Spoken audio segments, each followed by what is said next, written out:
It was just a normal day, late summer, hotter than blazes even as the sun started dipping.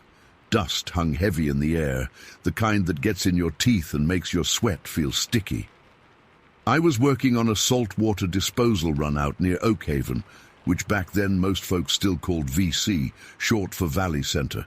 Now Oakhaven, it's got a fancier ring to it, but it's still just fields and scrub brush and dirt roads mostly. Anyway, I was waiting for the pump to kick in at a well site, just killing time, leaning against the hood of my rig. It was quiet out there. Real quiet, you know, just the buzzing of insects, maybe a cow lowing way off in the distance. The sun was dropping fast, painting the sky in those crazy Oklahoma sunset colors. Orange, purple, red, all mixed up together like a kid spilled paint. And I was just thinking about getting home, maybe grilling up some burgers, cracking open a cold one. Nothing special, just an ordinary evening coming on. Then the pump operator, this older fella named Dale, he came out of the little shack they have there. He was usually a pretty chatty guy, always had some story or joke. But this time, he was quiet, almost twitchy. Kept looking over his shoulder at the tree line beyond the well pad. I figured maybe he'd had a run-in with a rattlesnake or something. They get big out here, mean too. So I asked him, "See something interesting out there, Dale?" trying to lighten the mood. He didn't laugh or anything, just kind of swallowed hard like he was chewing on gravel. Finally, he said, real low, "You ever hear anything weird out this way, Scott? Anything unusual?" Now, Dale wasn't one for spooky stories. He was a practical man, Oilfield through and through. If Dale was spooked, something had to be off. I raised an eyebrow at him, trying to play it cool. "Weird how?" I asked. "Like UFOs? 'Cause last time I checked, Roswell's a good few hours west of here." He didn't crack a smile. "No, not like that. More animal." He hesitated, like he was ashamed to even be saying it.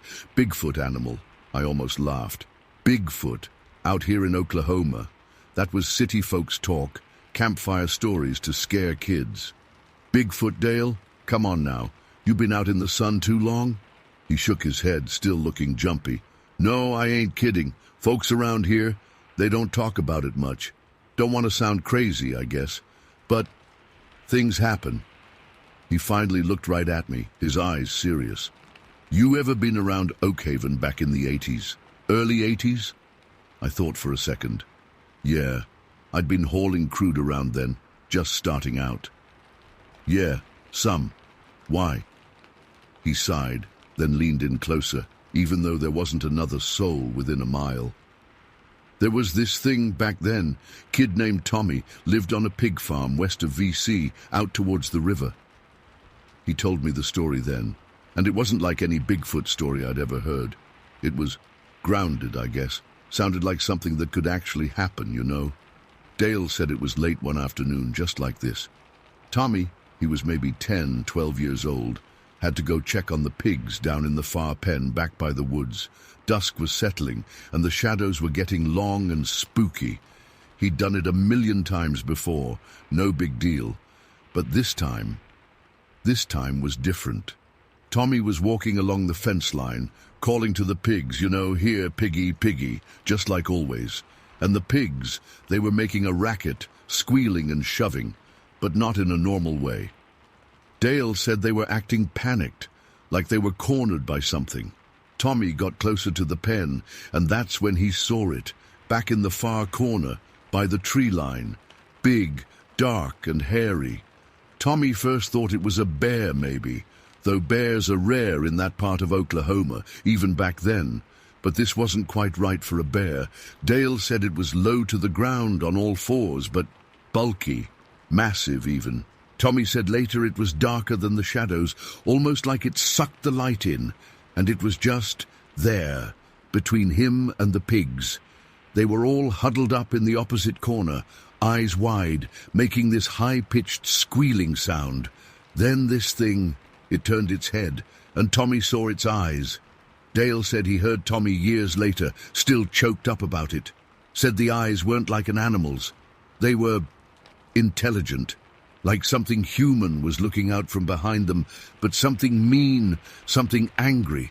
Tommy didn't wait around to analyze it. He just turned and ran, sprinted back to the farmhouse faster than he ever ran in his life. He burst in the door, pale as a ghost, yelling about a monster, a hairy beast down by the pig pen.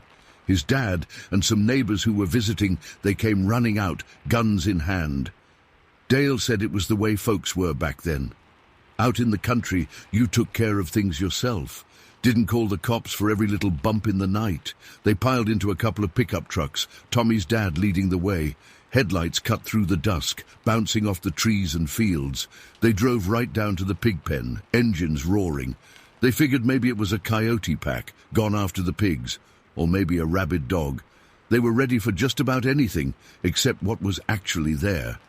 They pulled up to the pen, headlights blasting, lighting up the whole area, and there it was. Still there, right where Tommy said it would be. Dale said Tommy's dad told him later that for a second he thought it was a bear.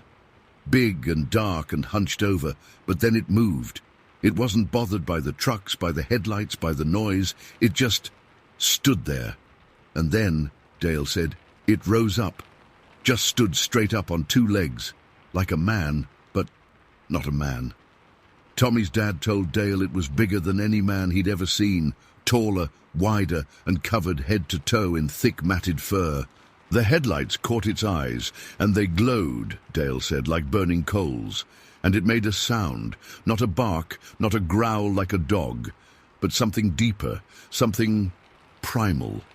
A loud, raspy breathing sound, like it was struggling to fill its lungs, mixed with a low, guttural growl that vibrated in your chest. Tommy's dad, he was a hunter, been around animals his whole life. He'd never heard anything like it. He raised his shotgun, pointed it in the air, and fired a warning shot. Boom! The sound echoed across the fields. The thing didn't flinch, didn't jump, didn't even seem to notice. It just kept standing there, staring at them with those glowing eyes, that horrible breathing growl coming from its chest. They were frozen, Dale said. 5 grown men, armed in pickup trucks, and they were frozen solid, staring at this thing in the middle of their farm. Then, slowly, deliberately, it turned, and it just ambled off, on 2 legs, walked right into the woods like it owned the place, like it was no big deal at all. They watched it go, headlights fixed on the tree line, until the darkness swallowed it up. Then they just sat there. No one said anything for a long time. Finally, Tommy's dad, he just put his truck in gear and said, "Let's go home." They never went after it, never fired another shot. They just went back to the farmhouse, locked the doors, and stayed up all night listening to every little sound outside. Dale said the next day, Tommy's dad, he did something he later regretted. He called the Woodward News. Figured someone ought to know what was going on. Small-town newspaper, maybe someone could figure it out. Maybe it was just some escaped circus animal, something like that. Well, the Woodward News, they ran the story. Front page. Local farmer reports bizarre animal sighting. And then the local radio station picked it up. And then, Dale said it went crazy. Reporters, curiosity seekers, people driving out from miles around, wanting to see the farm, wanting to talk to Tommy, wanting to see where it happened. Tommy's dad, he was overwhelmed. He just wanted it to go away. He regretted ever saying a word. He just wanted things to go back to normal, but they never really did. The sensation died down after a few weeks, of course. The news moved on to something else. People forgot about it mostly. Except the folks around Oakhaven, they didn't forget. Dale said they started locking their doors earlier, checking on their livestock more often, even in broad daylight. And they sure as hell didn't go out walking in the woods after dark anymore. Dale looked at me, that jumpy look still in his eyes. "And you know what else?" he said, his voice even lower. "I heard from another guy, works down south of here. Same thing happened. Different family, different farm, but same description.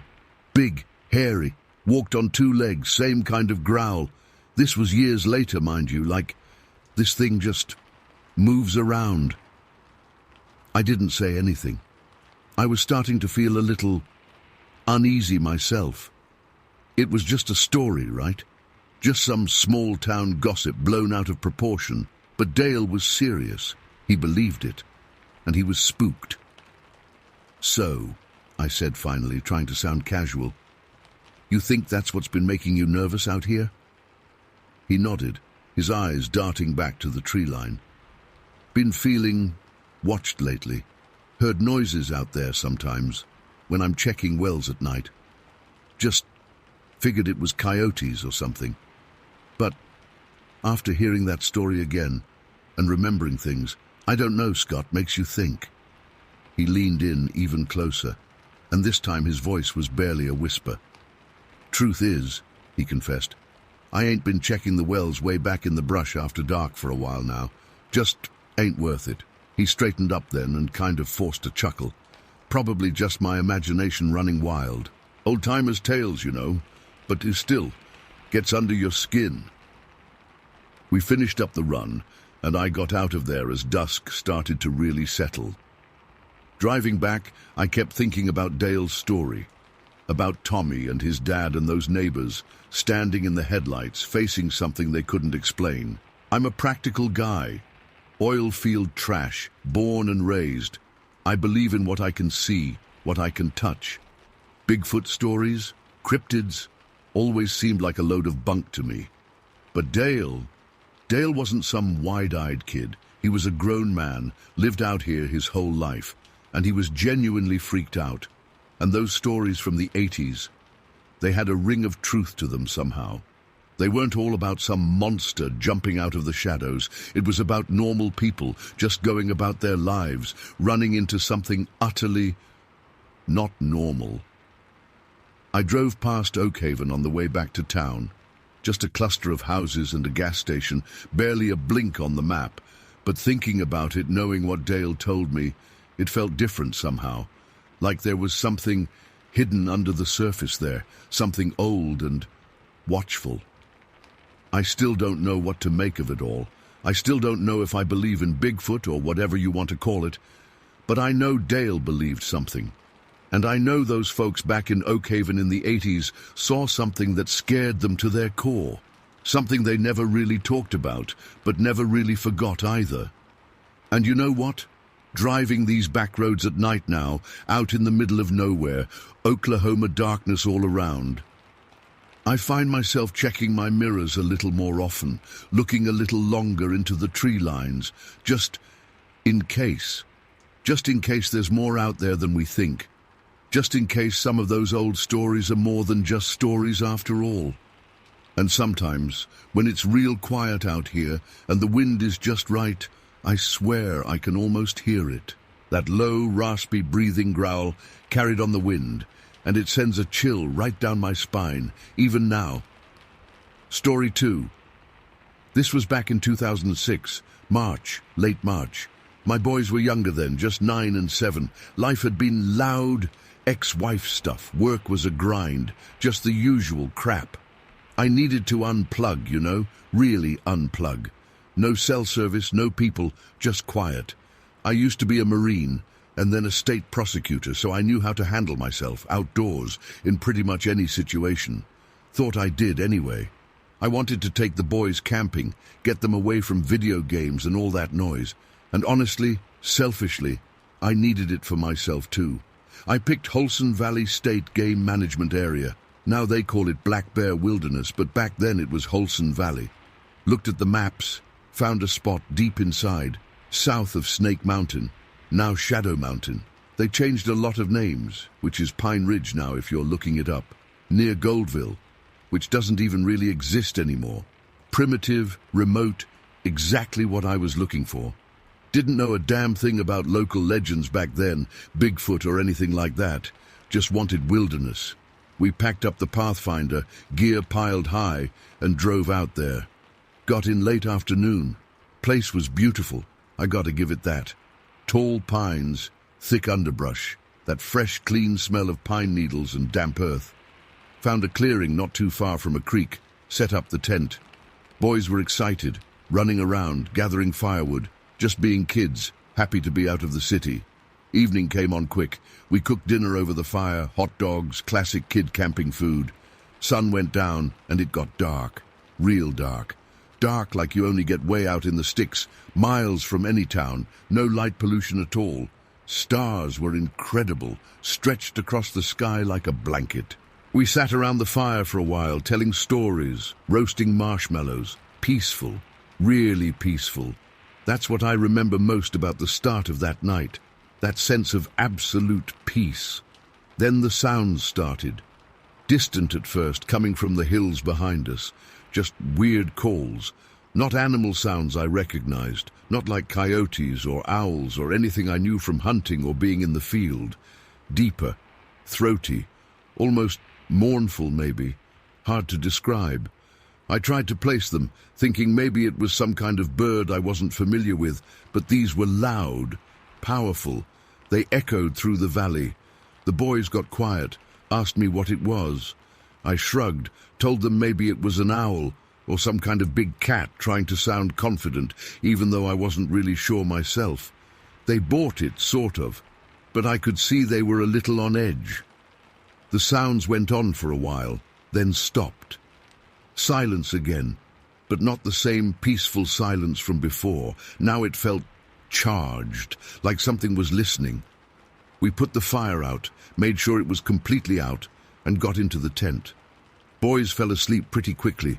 They were exhausted from the day. I stayed awake for a while, just listening. The woods at night are always noisy, you know, rustling leaves, crickets, little critters moving around. But this was different. There was a weight to the silence in between the normal night sounds, a feeling of being watched. Dismissed it as just being out in the wilderness, my city nerves acting up. Eventually, I drifted off. I don't know how long I was asleep. Felt like not long. I woke up suddenly, like someone had yelled my name, but no one had. Just awake, instantly alert. And then I heard it, crunching, leaves and twigs snapping underfoot, not far away, close to the tent, coming closer. My heart started pounding. I sat up slowly, careful not to make any noise, listened. The crunching kept coming, steady, deliberate, heavy, way too heavy for a deer. And the way it was moving, not like an animal rooting around, more like purposeful steps, like something walking upright. That's when my 9-year-old Michael woke up. He was right next to me, in his sleeping bag. He whispered, "Dad? What's that?" His voice was shaky. I put my arm around him, pulled him close. "Shh," I said. "Just listen." The crunching was right outside the tent now. Right outside. I could hear it so clearly, like someone was walking directly next to us. Then it stopped. Dead silence, except for our breathing. And then I saw it. The shadow. Through the thin nylon of the tent wall. A huge shadow. Bigger than anything I'd ever seen in the woods. Taller than our Pathfinder, which was parked maybe 10 feet away. Just a massive black shape, blocking out the little bit of starlight that had been filtering through before. Bipedal. I could tell it was standing on 2 legs, and wide, incredibly wide, like a wall of muscle. Fear, real fear, hit me then, like a physical blow to the chest. I'd been in combat before, faced down dangerous situations, but this was different. This was primal, terror. I was armed. I had a handgun in my pack, a hunting knife in my boot, trained to use them, ready to use them if I had to. But in that moment, looking at that shadow, I was frozen, completely, utterly frozen. My mind just blanked. Couldn't think, couldn't move, couldn't even breathe right. Michael was whimpering beside me. My 7-year-old Alex was still asleep, thankfully. I wanted to say something to Michael, reassure him, but no words would come. My throat was tight, my mouth dry. We just sat there, huddled together, watching that shadow. It stood there for what felt like forever, though it was probably only seconds, maybe a minute. Just motionless, that huge, dark shape pressed against the tent wall. I could almost feel its presence. An overwhelming sense of size and power, and something else, something I couldn't name, something ancient. Then, slowly, deliberately, it moved. It turned, and the shadow shifted, elongated. I heard more crunching, heavy footsteps moving away from the tent, back into the woods. The sound faded, the shadow disappeared, and suddenly the woods were just woods again. Stars above, normal night sounds starting to come back. But everything was changed. The peace was gone, replaced by this cold knot of dread in my gut. I stayed awake the rest of the night, gun at the ready, knife within reach. Michael stayed awake too, clinging to me. Alex slept through it all, thank God. Nothing else happened. No more sounds, no more shadows. Just the woods, silent and watchful. Morning came, grey and cold. We packed up quickly, didn't even bother with breakfast. Just stuffed everything in the Pathfinder and got the hell out of there. Didn't say much on the drive home. The boys were quiet, subdued. I was too. Trying to process what I'd seen, what we'd all felt. For a long time, I didn't talk about it. Told myself it was my imagination, stress, the darkness playing tricks on me. But I knew what I'd seen. I knew the fear I'd felt was real. And I knew those crunching footsteps weren't my imagination. About a year later, early April 2007, something pulled me back. Stupid, maybe. But I couldn't shake it. I needed to go back, needed to see if it was real, if it had been a fluke, or what. I didn't tell the boys the real reason I wanted to go camping again, just said we were overdue for another trip. They were a little hesitant, remembering the last time, but they agreed. We went back to the same spot. Stupid, I know. But I did. This time I was more prepared, mentally at least. Still armed, still experienced. But this time I knew something was out there, something big. Set up camp again, same clearing near the creek.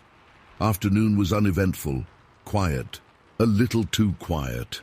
I felt on edge the whole time, watching the tree line, listening to every sound. Boys were a bit nervous too, I could tell.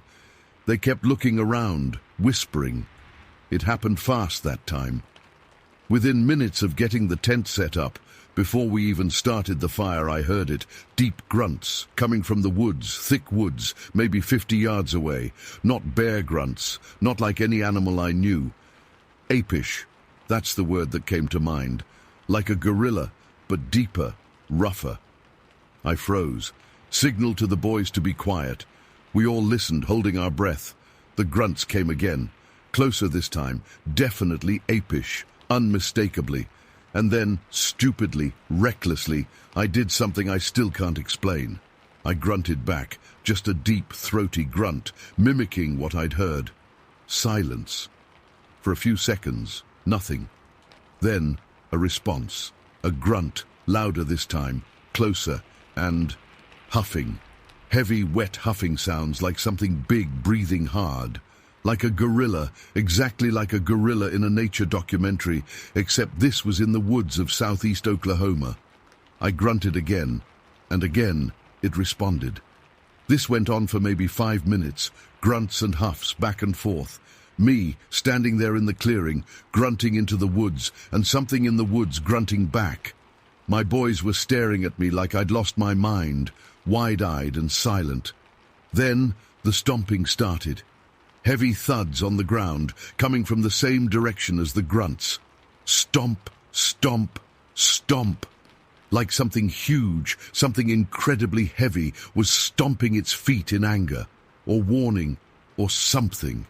The huffing got louder, more frantic, and then it rushed away just like that. Sudden burst of crashing through the underbrush, snapping branches, and then silence, just like the first time. Gone. We didn't see anything, never saw it, just heard it, felt it, knew it was there, whatever it was. That night was different, still unsettling, but different. The whistles started after dark, high-pitched whistles like someone trying to get our attention, and whoops, long, drawn-out whoops, echoing through the trees, and more grunts, deeper, closer than before. They circled our campsite all night, whistling, whooping, grunting, moving through the woods around us, always just out of sight. But this time, I wasn't afraid. Not like the first time. Weirdly, I felt accepted. Like whatever it was, it knew we were there, we knew it was there, and it was just acknowledging us. Like we were sharing the woods that night. Sounds crazy, I know, but that's how it felt. A strange sense of acceptance, maybe even curiosity on both sides. Less terror, more unexplained presence. We left again the next morning. No shadow this time, no face-to-face encounter, just sounds in the night and a feeling I still can't shake. I never went back to Holson Valley, or Black Bear Wilderness, or Pine Ridge, or whatever they're calling it now. Don't need to. I don't know what we encountered out there, don't know if it was Bigfoot, or some other kind of unknown creature, or just my mind playing tricks on me twice. But I know what I heard, I know what I felt, and I know that something big, something powerful, something unexplained is out there in those woods. Maybe still is, maybe always will be. And sometimes, late at night when it's quiet, I still hear those sounds in my head. The crunching, the grunts, the whistles, the whoops. And I wonder, what was it? What was out there in the dark? And why did it let us go? Why did it just leave us alone? I still can't explain it, and I doubt I ever will. It just happened, that's all I know. It just happened, and it changed the way I see the woods, and the way I see the dark. Forever. Story 3. It's funny the things that stick with you, isn't it? Like really, truly stick. Not just memories that float around in the back of your head, but the kind that feel burned into your skin. For me, it's Cedar Creek, Oklahoma, 1993. I can still picture it like it was yesterday, even though it's, 30 years ago now? More? God, time flies. Anyway, back then, I was still relatively new to Oklahoma. I'd moved out there for a job at a clinic, urology. That was my specialty. It was good work, kept me busy. But outside of work, honestly, I was bored. Coming from a bigger city, rural Oklahoma was different, quiet, maybe too quiet. So weekends, I'd try to get out and explore. Oklahoma's got its own kind of beauty if you look for it. The Arbuckle Mountains were supposed to be something else, people said. So one Saturday, I decided to check them out. I brought a buddy of mine, Mark. Mark wasn't a doctor, he worked construction. Good guy, down to earth, knew his way around the outdoors a bit more than I did, for sure. We drove out to the Cedar Creek area. Dodori was what it was called back then, an old name. Isolated, that's the word for it. Not much out there, just trees, hills, that kind of thing. Perfect for getting lost in nature, which was the point. We parked the truck off some dirt road and started hiking. It was a nice day, clear sky, a bit warm but nothing terrible for Oklahoma in the summer. Trees were thick, mostly oaks and cedars. Smelled like pine and dry leaves, the kind of earthy smell you get in woods that haven't seen too many people tramping through them. We were just walking, talking about, I don't even remember, probably work or sports, just regular stuff. Not really paying too much attention to where we were going, just following a vague trail that looked like it might lead somewhere interesting. We were probably about an hour or so in, maybe a bit more. We'd climbed up a bit of a slope, and the trees had thinned out just enough so you could see further ahead. That's when we saw it. There was this cedar tree, huge one, bigger than any of the others around it. I mean, really tall, must have been 14 feet, easy, just thick and ancient looking. We were maybe 400 yards away, something like that. Far enough away to still feel like we were in the woods, but close enough to see details. And then it moved. Behind the cedar tree. Something black. Massive. At first, honestly, my brain couldn't really process it. I thought maybe it was just a weird shadow playing tricks, or maybe a really, really big bear standing on its hind legs. But it was different. It stepped out from behind the cedar, and it was just there. Black, darker than the shadows under the trees. Blacker even than the bark on some of the older cedars, and enormous. It was tall. Taller than the tree was wide, for sure, and that tree was a monster. 9 feet, easy, maybe more. But it wasn't just the height. It was the width of it that really got to me. I mean, you see something tall in the woods, you think tree, or maybe a tall animal like a deer on its hind legs or something. But this thing, it was wide, 3-4 feet wide, just solid black mass, like if you took a tree trunk and just made it walk. Mark was the first one to say anything, though he didn't say much. He just sort of sucked in a breath and pointed. What is that? His voice was shaky, quiet, like he was afraid to even make noise. I didn't answer him. I couldn't. I was just staring. My mind was racing, trying to find something, anything to make sense of what I was seeing. Bear? Nah, not the shape, not the color, not the size. Cow? Horses? Absolutely not. Nothing I could think of, nothing that made even a lick of sense. This thing, it just stood there, completely still, facing us. I couldn't see any details, not really, just this huge black shape. But I could tell, I could feel, it was looking at us. There was no mistaking it. It was facing directly in our direction. It felt aware, intently aware. It stood there for maybe 10 seconds, 15. Time felt stretched out, distorted. It felt like forever, like I was frozen, stuck in place, just staring at this thing. And then just as suddenly as it appeared, it was gone. It just stepped back behind the cedar tree, vanished, like it had never been there at all. We both stood there silent, for a long time. I don't know how long. Minutes, probably. Just staring at the cedar tree, the spot where it had been, like we expected it to reappear. But it didn't. Mark finally spoke again, his voice still hushed. Did you see that? I nodded. Yeah, I saw it. What? What do you think it was? I shook my head. I have no idea. Absolutely no idea. And it was the truth. I'm a doctor. I deal in facts, in biology, in things that can be explained, categorized, understood. This was outside of anything I knew, anything I could even begin to comprehend. Mark said, it was truck-sized. He kept repeating it, like he couldn't quite grasp the scale of it either. Truck-sized, just black, like solid shadow. We didn't talk much more as we walked back to the truck. The woods suddenly felt different, heavy, silent in a way that wasn't peaceful, but watchful. Every rustle of leaves, every snap of a twig made me jump. I kept looking back over my shoulder, expecting to see that black shape again. We got back to the truck in silence, drove back to town mostly silent. It wasn't until we were grabbing burgers at some diner later that night that we even started to really talk about it again. You think it was a bear? Mark asked again, chewing on his fries. I shook my head. No way, not a bear. Too big, too different. Bears don't stand like that. And not that black, plus that size. No bear. Bigfoot? He said it like he was joking, but there was something in his eyes that said he wasn't completely joking. I scoffed. Come on, Mark. Bigfoot. Seriously. I mean, I'd heard the stories, everyone had. But Bigfoot? That's folklore, right?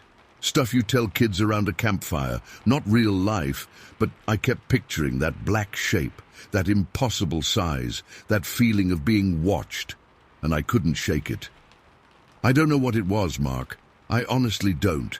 But it wasn't normal. Whatever it wasn't natural.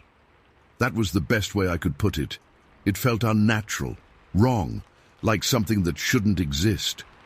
2 weeks later, I couldn't get it out of my head. That image, that feeling. It kept replaying in my mind. I needed to go back. I needed to see that spot again, just to, I don't know, to make sure I wasn't going crazy. Mark wasn't interested in going back. Once was enough for me, he said. Whatever that thing was, I don't want to see it again. Fair enough. I didn't push him. I went alone. It took me a while to find the exact spot again. The Arbuckle Mountains are, well, they're mountains, kind of. Hills, really, but they all look the same after a while. But I recognized the area eventually, the way the light fell through the trees, the shape of a particular rock formation. And then I saw it. The cedar tree. The massive one.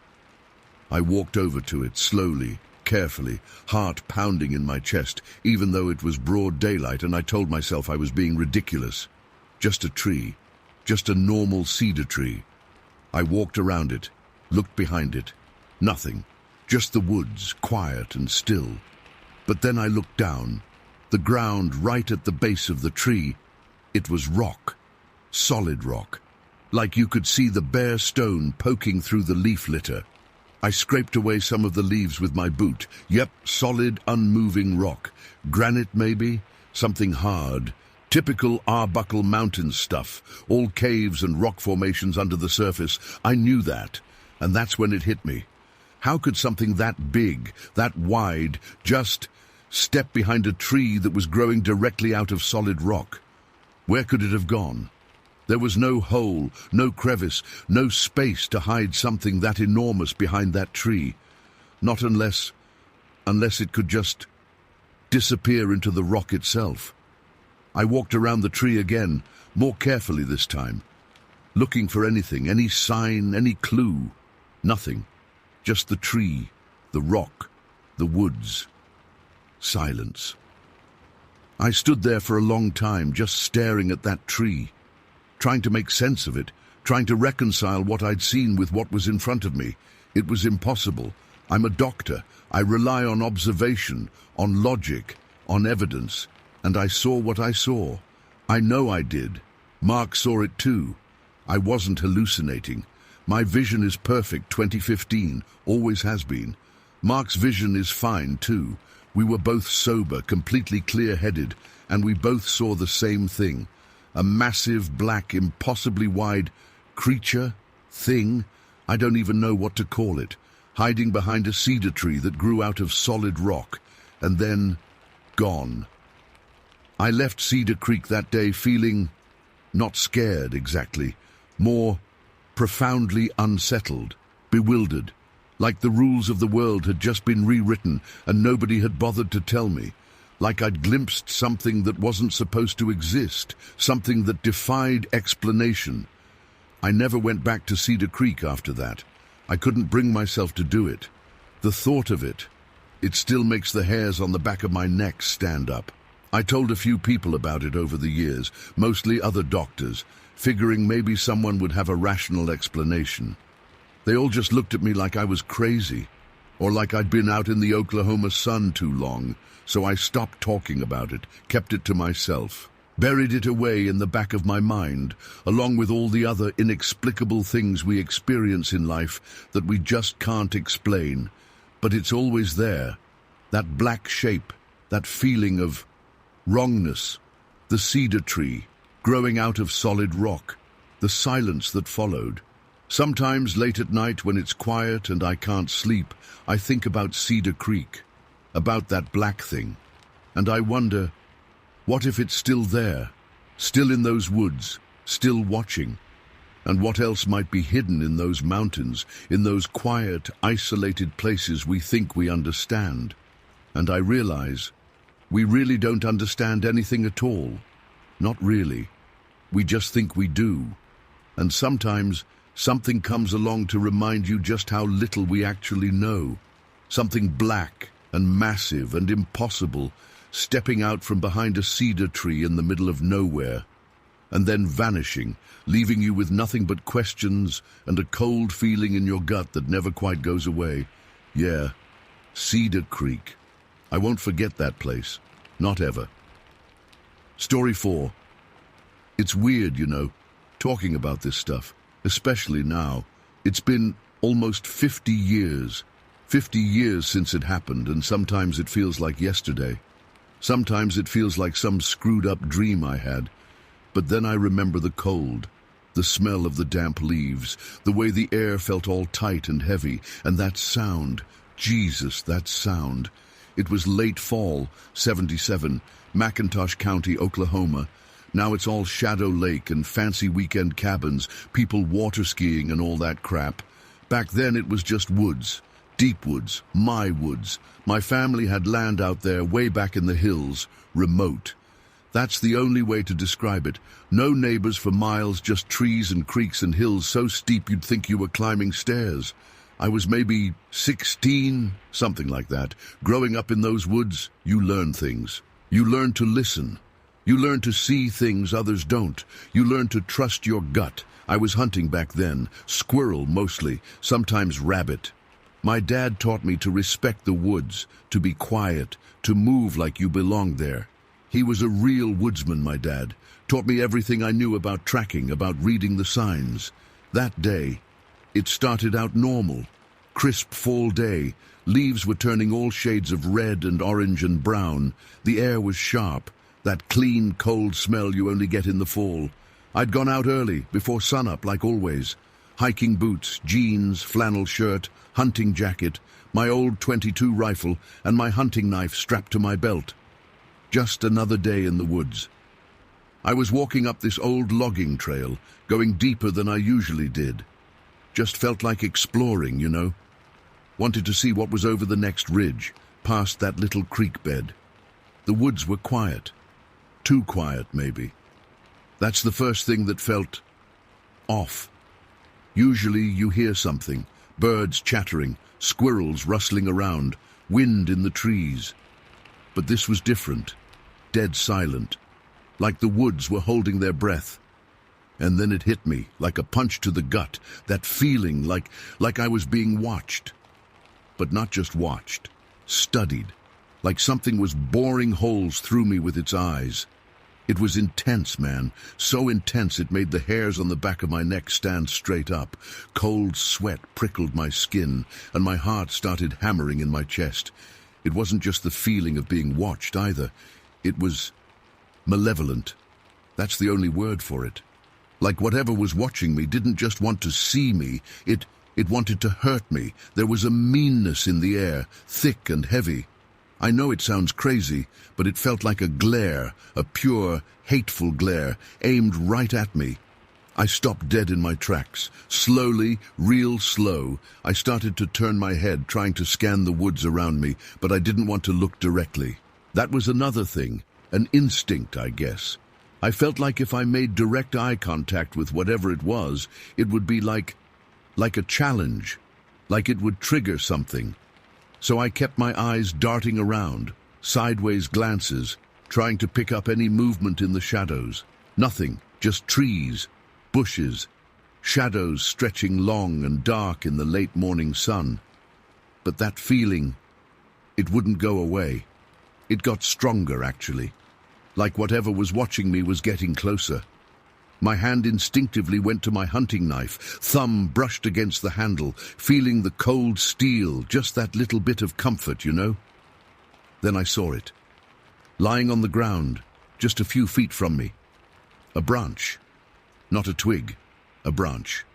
Thick, solid, about as long as my arm. Felt like it was put there, like it was waiting for me. I bent down and grabbed it, feeling the weight in my hand.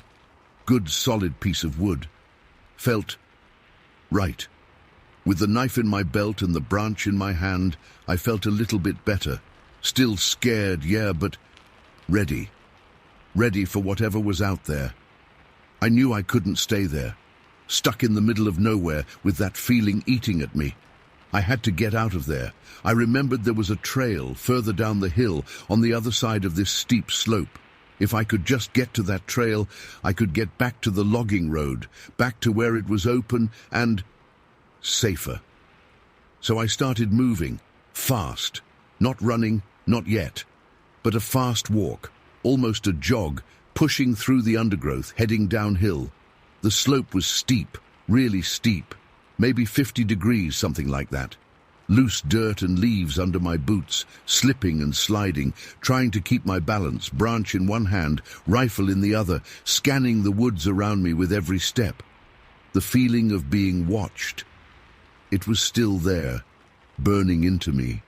I could hear my own breathing getting ragged, my heart pounding in my ears, but the woods were still silent. Too silent. It was like everything had stopped, was waiting, watching, holding its breath. I reached the trail, finally. Just a narrow dirt track winding through the trees, but it was open, less dense. I felt a little bit of relief, just a sliver, like maybe I'd made it to safety. Stupid, I know now, but at the time, that trail felt like a lifeline. I took a deep breath, about to start walking down the trail, trying to get back to the logging road, trying to put some distance between me and whatever the hell was up on that hillside. And then it happened, that sound. It exploded out of the woods, right behind me, from the top of that steep slope. A scream, but not like any scream I'd ever heard before, or ever heard since. High-pitched, yeah, unbelievably high-pitched, like nails on a chalkboard times 1,000. But not just high-pitched, it was reverberating. It vibrated through the air, through my bones, like a physical force. And loud. Jesus Christ, was it loud, like standing right next to a jet engine taking off. It wasn't just loud, it was huge. It filled the whole valley, echoed off the hills, bounced around in the trees. It went on, that scream, wailing, piercing, ear-splitting. It stopped as abruptly as it started, just cut off. Silence again. But not the same silence as before. This silence was heavy, charged, like the air itself was vibrating from the scream. My ears were ringing, my head was pounding, my whole body was shaking, and I ran. Pure, unadulterated panic. I dropped the branch, didn't even think about it, just gripped my rifle tight, turned and bolted down that trail, running as fast as I could. Branches whipping past my face, thorns tearing at my jacket, boots pounding on the dirt track. Couldn't hear anything but my own breath and the blood rushing in my ears. I didn't look back, couldn't look back, just ran, adrenaline screaming through me, pushing me forward, trying to get away. Trying to get out of those woods. Then it screamed again. Same place, same sound. Just as loud, just as piercing, just as horrifying. It ripped through the woods again, echoing around me, chasing me down that trail. I didn't slow down, just kept running, heart hammering, lungs burning, legs aching. Each scream, it felt closer somehow. Even though it sounded like it was coming from the same place, on the hillside behind me, it felt like it was closing in. Finally, I burst out of the trees, onto the logging road, open space, sunlight, familiar. I didn't stop running, kept going, all the way back to the truck, parked by the edge of the woods, fumbled with the keys, got the door open, scrambled inside, slammed the door shut, locked it. Then I just sat there, leaning against the seat, chest heaving, shaking like a leaf, still hearing that scream in my head. It took a long time for my breathing to calm down, for my heart to stop pounding like it was going to explode. Slowly, the shaking stopped, the ringing in my ears faded a little, but the fear, that stayed, clamped down in my chest, cold and tight. I drove home, didn't stop, didn't slow down, just got home, got inside, bolted the door behind me. My mum and dad were there. They could see something was wrong. I must have looked like hell. I told them what happened, or tried to anyway. I didn't tell them about the feeling of being watched, the malevolent glare. I just told them about the scream, the loud, high-pitched scream in the woods. They listened. My dad, he just frowned, rubbed his chin, thinking. Mum looked worried. Dad finally said, probably just a bobcat, or maybe a mountain lion. They can scream pretty loud. Bobcat. Mountain lion. Maybe. That's what I told myself too. Tried to anyway. But deep down, I knew it wasn't. It didn't sound like any animal I'd ever heard. And the feeling, that feeling of being watched, of pure hate. Animals don't make you feel like that. I told my friends about it too. They laughed, teased me, called me Screaming Ethan for weeks. Kids can be cruel. I stopped talking about it, tried to forget it. But I didn't go back into those woods. Not for a long time. And when I finally did, years later, I never went unarmed. Not just with a rifle and knife. I carried other things. Things I learned later, just in case. Years passed.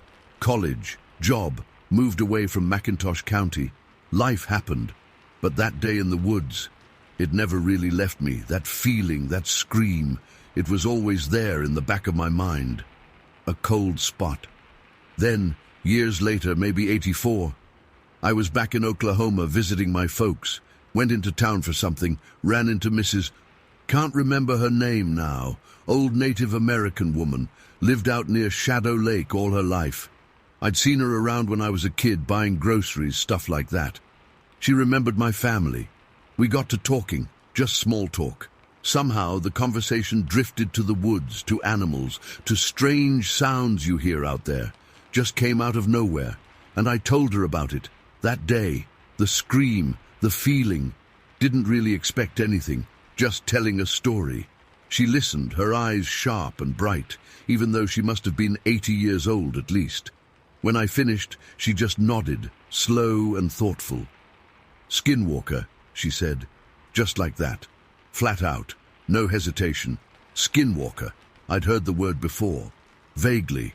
Something about Native American legends, shapeshifters, evil spirits. Out west, Arizona, New Mexico, that kind of thing. Didn't think it had anything to do with Oklahoma.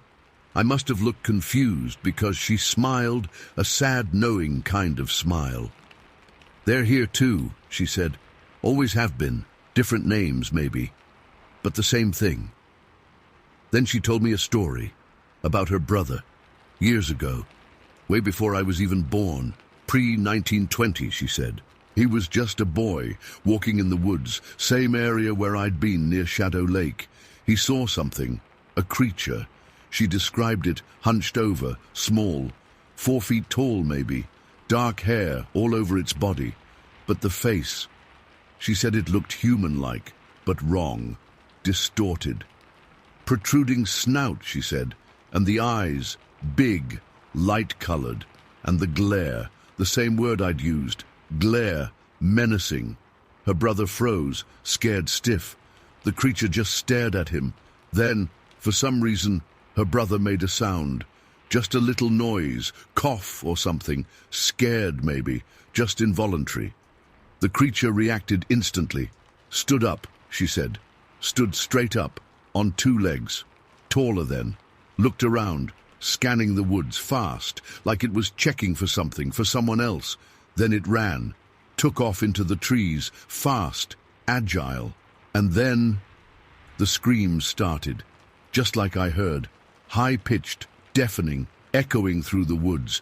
And then, she said, another scream answered it, far away in the distance, and another, screams echoing back and forth through the trees, getting louder and louder. Her brother ran too, ran home, terrified. Their parents, her grandparents, they listened to his story, didn't laugh, didn't dismiss it. They knew what he'd seen. Skinwalker, they said. Evil spirits, dangerous, cunning, masters of camouflage, of mimicry. She told me the old stories, how the skinwalkers preyed on children, how they could mimic sounds, kitten cries, puppy whimpers, even babies crying, luring kids deeper into the woods to strangle them or drown them in the creeks. They were warned, she said, never go into the woods alone, never acknowledge shadows moving where there shouldn't be shadows. If you felt something was watching you, just leave, quickly, towards the light. She said the screams. They were warnings, territorial, or something else. She didn't know. Nobody really knew. Just fear. Generations of fear passed down. Then she said something else, something that stuck with me. Howler monkeys, she said. They make sounds like that, high-pitched screams. Some people say, maybe that's what your brother saw. Maybe that's what's out there. She smiled again, that sad, knowing smile. But I don't think so, she said. Not in these woods, not those screams. Howler monkeys in Oklahoma. Never heard of it. Still haven't. And her brother's description. That hunched-over creature, dark hair, human-like face, those eyes. It didn't sound like a monkey, not even close. As an adult, I learned more about skinwalkers. Yeah, Southwest Native American myths, shapeshifters, Navajo legends, stuff like that. But out here in eastern Oklahoma, it wasn't myths. It was warnings, real things. The bogeyman, the child catcher. Dark, large beings, preying on lone children in the woods. That's what the stories were about around Shadow Lake.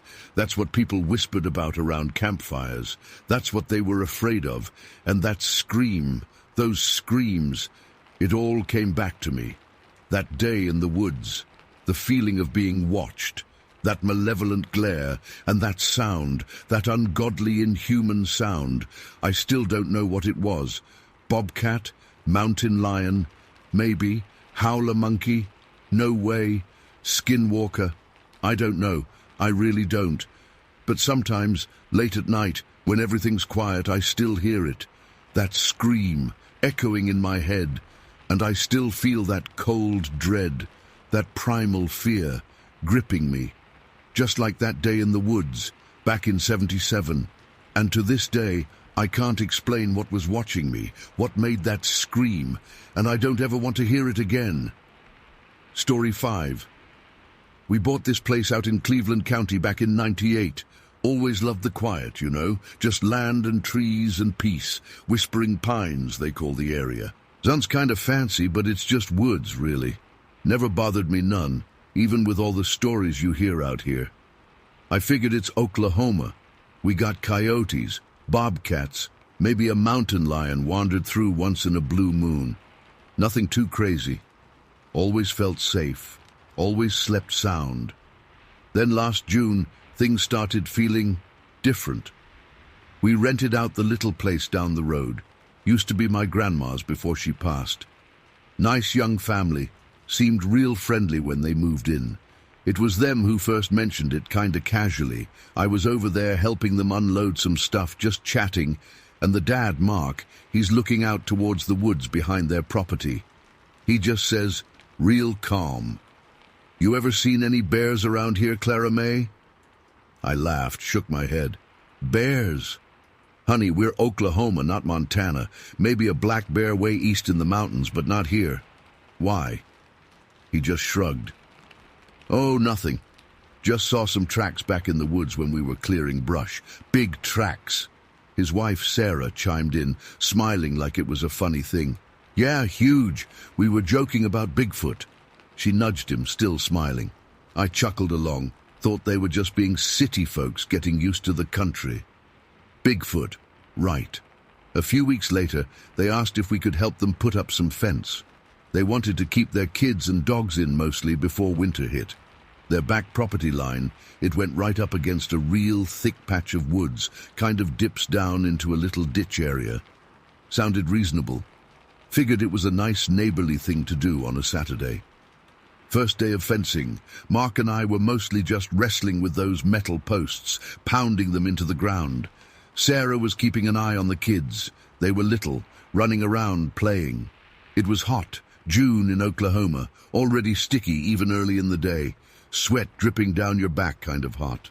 The woods behind us were quiet at first, just the usual birds chirping and cicadas buzzing.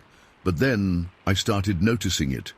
Little snaps and pops coming from deeper in the trees, over in that ditch area by the fence line.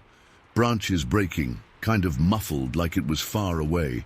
I figured it was just squirrels or maybe deer. We get a lot of deer back there. Didn't think much of it. Just kept working, kept pounding posts. But the sound kept up, those branches snapping. Not like deer, though. Deer are quiet, careful. This was clumsy, louder, more like something heavy moving through the brush. Mark noticed it too. He stopped hammering for a second, wiped his forehead and listened. Hear that? He asked. Yeah, just critters, I guess, I said, not wanting to sound like I was thinking anything else.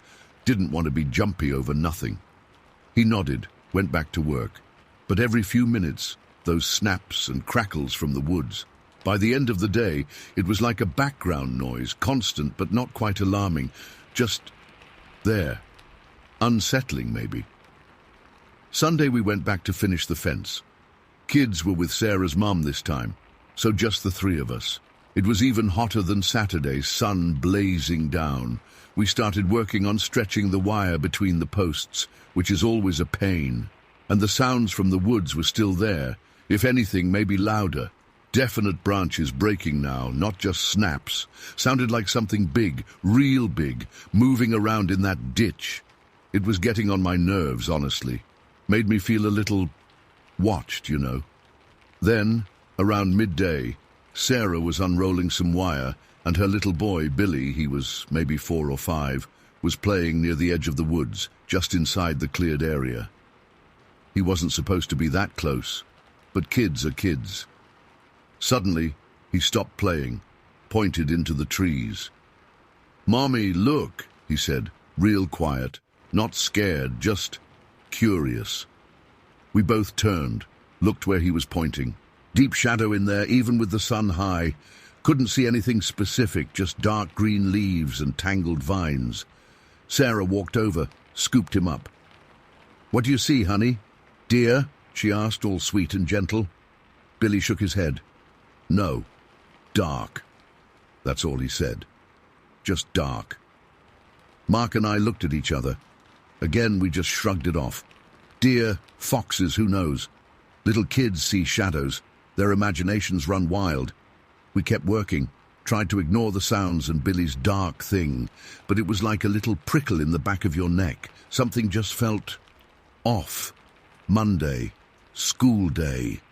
I promised Sarah I'd come back over after I dropped off my kids, finish up the gate section of the fence. Just needed to hang the gate and latch it. Wouldn't take long. My friend Debbie was off work that day, so I asked her if she wanted to ride over with me, keep me company. She's always up for an adventure, even if it's just hanging a fence gate. We got to Sarah's place around 5:30 in the afternoon. Still broad daylight. Sun was starting to dip a little, but definitely daytime. Kids weren't home yet. School just gets out about then. Mark and Sarah were both at work. Just Debbie and me. We parked the truck in the driveway right by the gate section. Got out, started grabbing the tools from the back. And that's when it happened. I'll never forget the sound. Never. It was unearthly. Started as a low growl deep in the chest, like a dog but 1,000 times bigger, more primal. Then it just exploded into this scream. Not like any animal scream I've ever heard. High-pitched but guttural, raw, like pure pain and rage mixed together. It ripped through the air, made your blood run cold. It came from the tree line, right by the fence. That ditch area. My first thought, instant thought, before my brain could even catch up, was fighting cats. You know how cats sound when they really get into it? That screeching, yowling. But this was magnified, louder, deeper, way more terrifying. Debbie and I froze, just stood there by the truck, tools clattering to the ground. My heart slammed into my ribs. For a second, I couldn't even breathe. The scream echoed through the trees, then died down, leaving this ringing silence in its wake. "What in the hell was that?" Debbie whispered, her face pale. I shook my head, still trying to catch my breath. Sounded like cats? Big cats, maybe? But even as I said it, I knew it wasn't right. It was too violent, too wrong. Let's just go look, I said, trying to sound braver than I felt. Stupid, I know, looking back, but I had to see. Curiosity, or maybe just dumb stubbornness, I don't know. We started walking towards the fence line, slowly, cautiously. Every nerve in my body was screaming at me to turn around, get back in the truck, drive away. But I kept going. Debbie was right behind me, breathing heavy. We reached the fence, could see into the woods now, that ditch area. Shadows were deeper here, even though it was still daytime. The air felt cooler, heavier. Everything went quiet. No birds chirping, no cicadas buzzing. Just silence. Thick, oppressive silence. And then I saw it, standing maybe 20, 30 feet into the trees just inside the edge of the woods, by the fence. Its back was to us. But even from behind I knew instantly, what it was. Bigfoot, that's the only word that went through my brain. Just Bigfoot. No question, no doubt, just pure, stark terror and recognition. It was huge, taller than anything I'd ever imagined. 8, 9 feet tall, easy, maybe taller. Broad shoulders, thick neck, covered in hair, reddish-brown hair, kinky, matted, like tangled wire but fur. It was darker in the shadows, but that red-brown color, it was unmistakable. It was just standing there motionless, back to us, facing deeper into the woods. Like it was listening or watching something we couldn't see. The silence stretched out thick and heavy. I couldn't move, couldn't speak, just stood there, frozen to the spot, staring at this creature. Debbie gasped beside me, a sharp, choked sound. I could feel her trembling, but I couldn't take my eyes off it. Then slowly it started to move. It didn't turn, didn't look at us, just started walking into the woods, but not like walking we know. Giant strides, 4 steps. That's all it took, 4 steps and it was gone. But it wasn't just walking, it was pushing, crashing, trees, saplings, thick brush. It just went through it all like it wasn't even there, like pushing through tall grass. Except it was trees snapping, bending, crashing to the ground, 4 steps, and it was swallowed by the woods, leaving this path of destruction behind it. Debbie and I just stood there, staring at the spot where it had been. At the bent and broken trees, the swaying branches, the silence rushed back in, but it was different now, charged, threatening. Then, from inside the house, Sarah's kids started yelling. School bus must have just dropped them off. Their voices, normal kid voices, sounded so out of place in that moment, like they didn't belong in this world anymore. Debbie finally found her voice, a shaky whisper. Did you see that?" I nodded, still numb. "Bigfoot," I managed to croak out. I think that was Bigfoot." She grabbed my arm, her fingers digging in. "We have to go after it. Come on."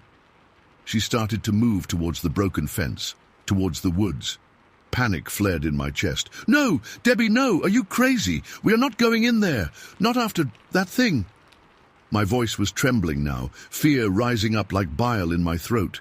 She looked at me, eyes wide, adrenaline pumping. But we saw it. We have to do something." "No," I said again, more firmly this time. "We call the sheriff. That's what we do. We get out of here and call the sheriff." I pulled her back, practically dragged her back to the truck, got in, locked the doors, started the engine, hands shaking so bad I could barely turn the key. We peeled out of there, gravel spitting, tires squealing. Didn't stop until we were back on the main road. We called the sheriff from my place, tried to explain it. Sheriff's deputy, nice guy, listened to us.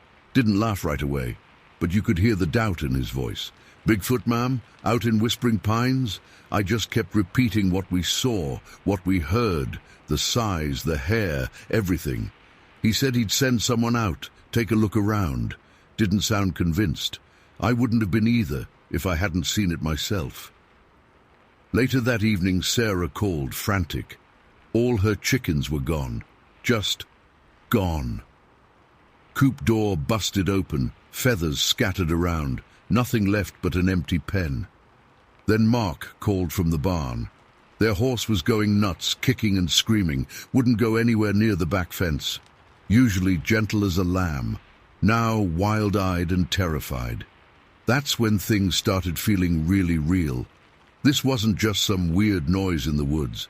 This was affecting our lives, affecting their animals. This thing was out there. My husband Tom came home that night, heard the whole story. He didn't believe it at first either, of course. Bigfoot in Oklahoma sounds like a joke. But then he remembered something. Back in 2006, years ago, before the new tenants, we lived in the old house, the one closer to the woods. He'd been outside late one night, just letting the dogs out before bed. He'd heard this scream, terrifying scream, just outside our property. He told me about it the next day, thought it was a big cat, mountain lion maybe, scared him half to death. We just wrote it off, never thought about it again, until now. He looked at me, really looked at me, and I could see the fear in his eyes too. The same fear I felt at the fence line. He didn't say it out loud, but I knew. He was thinking the same thing. That scream from 2006, that scream we heard today, same scream, same thing.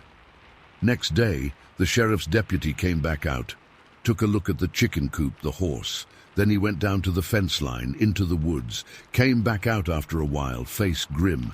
He found footprints, big ones, 16 inches long, 21-inch stride, and not just one set, multiple sizes, he said, different sizes, like a family. He called some folks from Texas, researchers, he said, guys who study this kind of thing. They came out a few days later, serious-looking men with cameras and casts and measuring tapes. They found more prints, confirmed it wasn't a hoax, wasn't bears, wasn't anything they could explain. Said it could be a family group moving through the area. They wanted to track them, study them, try to understand them. Said they wanted to avoid any incidents, meaning avoid having to shoot one. They were out there for days, those researchers, setting up cameras, looking for signs. Never found the creatures again, not that anyone told us. They eventually packed up, went back to Texas, but they left something behind. They left this fear, this knowing that something big and unknown is out there in those woods, right in our backyard. I used to laugh at those Bigfoot stories, dismiss them as silly campfire tales. Now I know better. I saw it. I heard it. I felt the terror of it. I still live here, still love the peace and quiet most of the time. But it's different now. Every snap of a branch in the woods, every rustle in the leaves, it makes me jump. I don't go back there anymore, not alone and not unarmed. Tom laughs at me sometimes, says I'm being paranoid. But he doesn't go back there either. We hear things sometimes still, at night, soft crashes, heavy footsteps way back in the woods. We don't talk about it much. Just listen and try to pretend we don't hear it. Whispering pines ain't so peaceful anymore. Not really. Now, when the wind whispers through the trees, I wonder what else is whispering back.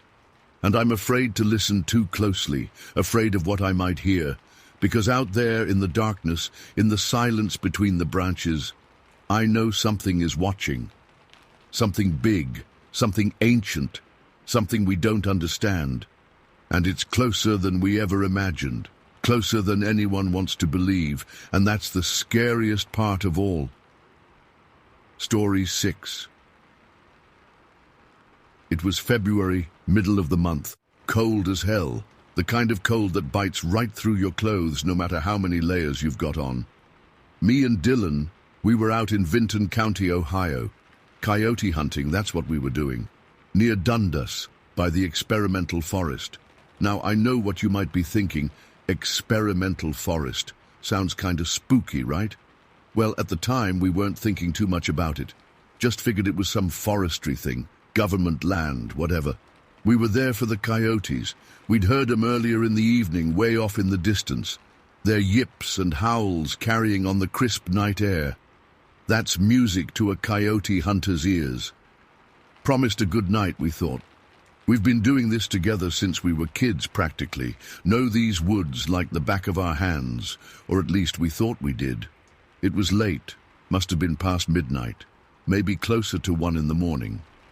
We were driving down Sam Russell Road, slow, windows down even though it was freezing because you want to hear everything. The usual February quiet was all around, you know. Just the sound of the car engine humming, tires crunching on the gravel road, the wind whispering through the bare trees, and then there were the coyotes, still calling, but closer now. They were out there all right. We stopped the truck, cut the engine. Silence, except for the coyotes. Dylan grinned at me, that excited grin he gets when we're about to start the hunt. We grabbed our gear, my rifle, Dylan's shotgun, our calls. We stepped out into the cold, and it just hit you, that sharp, clean February air. Made you feel alive, you know. In a good way, at least, at first. We started walking deeper into the woods, following the sound of the coyotes.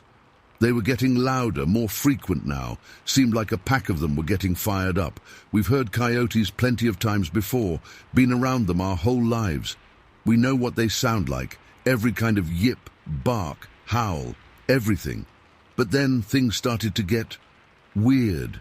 The coyote calls, they started changing, not in a way you could put your finger on at first. Just different. More frantic, maybe?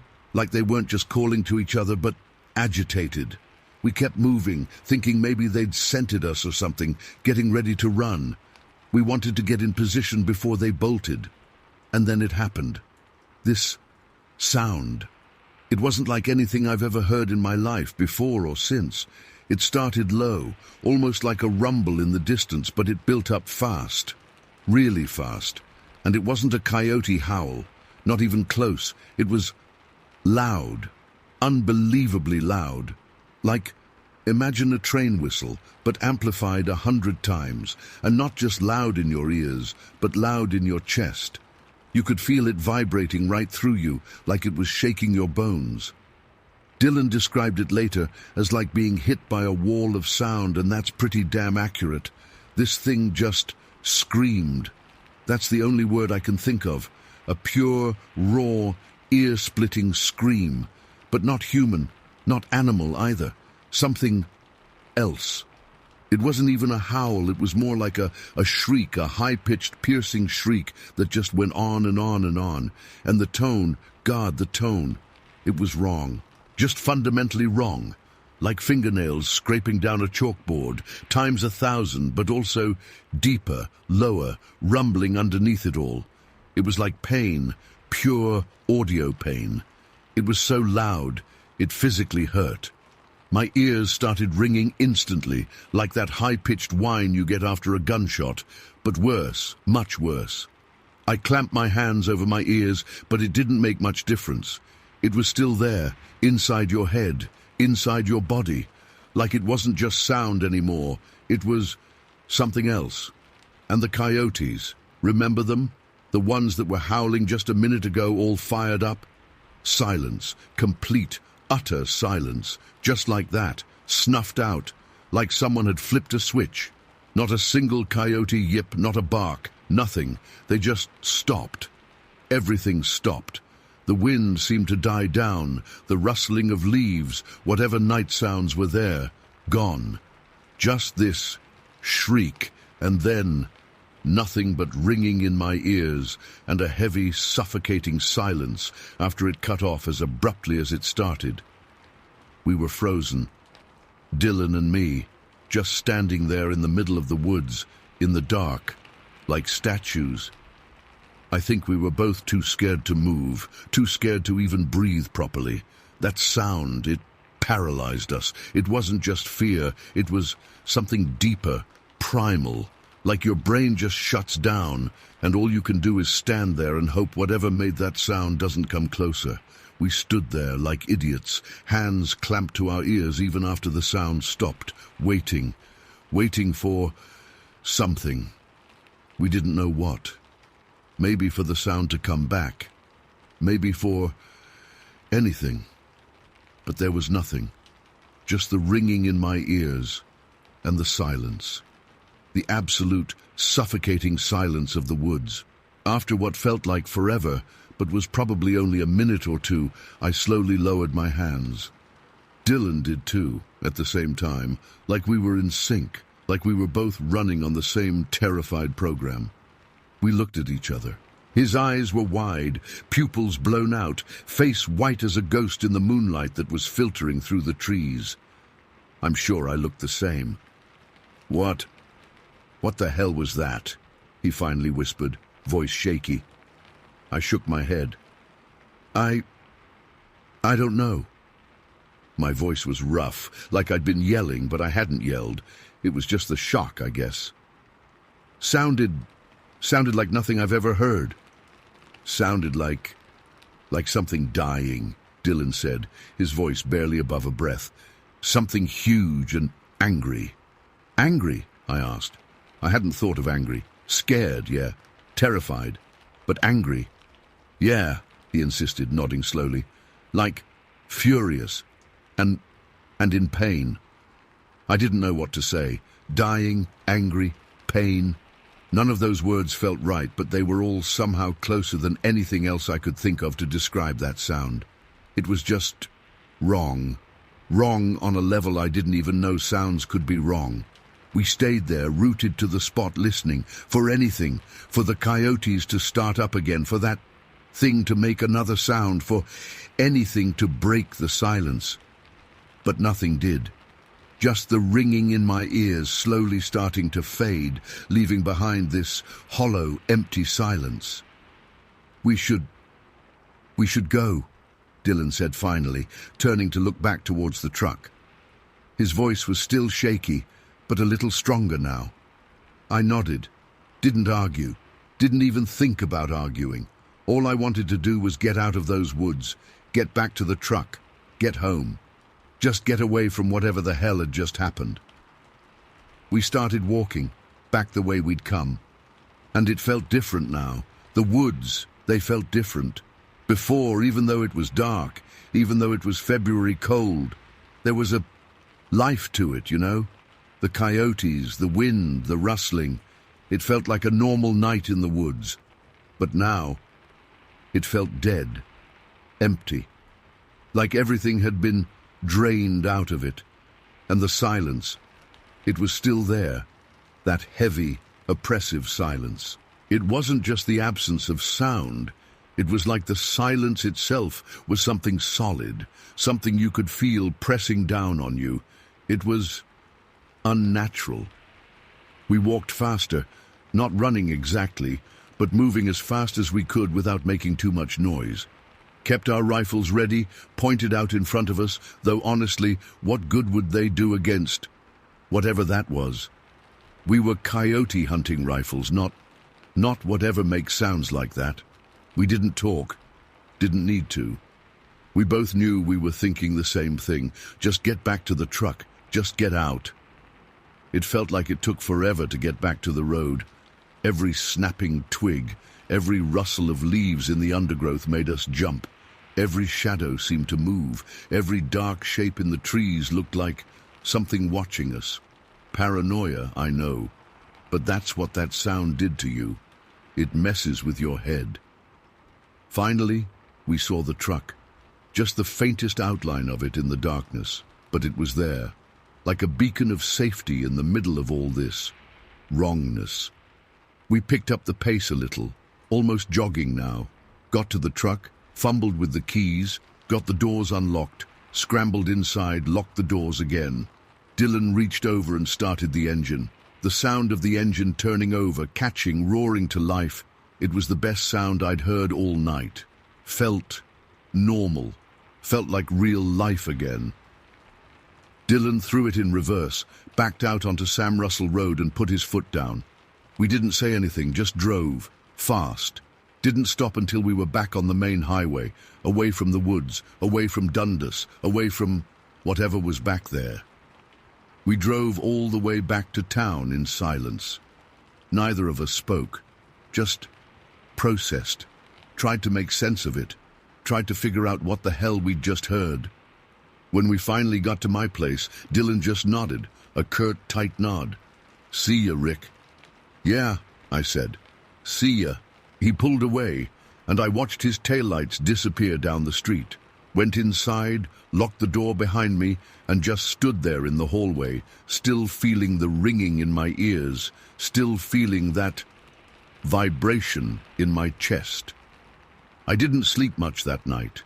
Every little sound in the house, the creak of the floorboards, the hum of the refrigerator, it all made me jump. I kept thinking about that sound, that scream, and the silence that followed, and the way the woods felt. Empty. The next day we talked about it. Dylan and me tried to figure it out. We went back to the woods, during the day this time, of course. Walked back down Sam Russell Road, stopped where we'd been when we heard the sound, looked around, nothing, just the woods. February woods, bare trees, frozen ground, the usual wood smells and sounds of daytime, birds chirping, squirrels chattering, normal, perfectly, terrifyingly normal. We walked around for a while, trying to find something, tracks, anything that could explain what we'd heard, but there was nothing. No broken branches, no disturbed earth, no tracks bigger than deer or raccoons. Nothing. It was like it never happened, like we'd imagined it. But we both heard it, we both felt it, we both know it was real. We've been back to those woods since, coyote hunting. We still do it. But we haven't been back to that part of the experimental forest, not Sam Russell Road. We stick to other areas now, safer areas. Maybe. And we never heard that sound again. Thank God. But sometimes, late at night, when everything's quiet, and I'm lying in bed, I still hear it. Faintly, just in the edge of my hearing, that shriek. And I remember the silence, and the emptiness, and I wonder, what was that? What did we hear that night? And what was it that silenced the whole woods with just one scream? I have no idea, none, and I don't want to know. Some things are better left unknown, I guess. Some nights the woods are just not ours. And that night, whatever was in those woods, it let us know, loud and clear. And I'll never forget it. Never. Story 7. It still messes with me, you know. Years later, and I can close my eyes and be right back there, standing next to that creek with the fall air biting at my face. I tell myself I'm crazy sometimes, that it was just the woods playing tricks. But then I remember the scream. Man, that scream. It was supposed to be a normal Tuesday. I run a small firewood business, mostly locals, sometimes folks from a town over. That day, I had a delivery scheduled out near Salt Fork State Park. Figured why not make a day of it. The leaves were turning, that crisp, brown, orange and red mix that just smells like fall, you know? Fabio, my buddy, he was up for it. He's always down for an adventure, even if most of the time adventure means helping me unload a truckload of oak and maple. But this time, I sweetened the deal. Promised him we'd try some fishing in that creek off Parker Road afterwards. I'd heard whispers about that creek for years, old-timers saying it was full of trout, untouched because it was a pain to get to. Always meant to check it out, just never got around to it.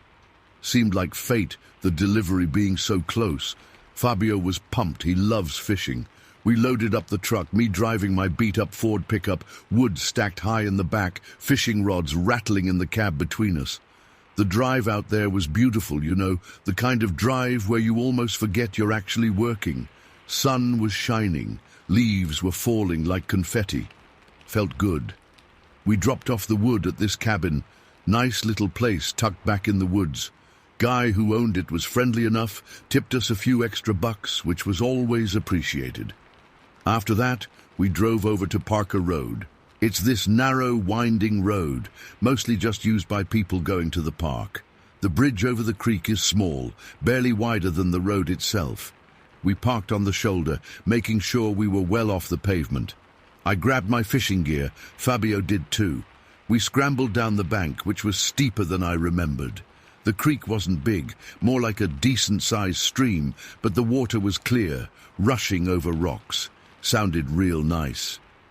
We walked along the bank, following this little path that looked like deer probably used, pushing through some brush, looking for a good spot.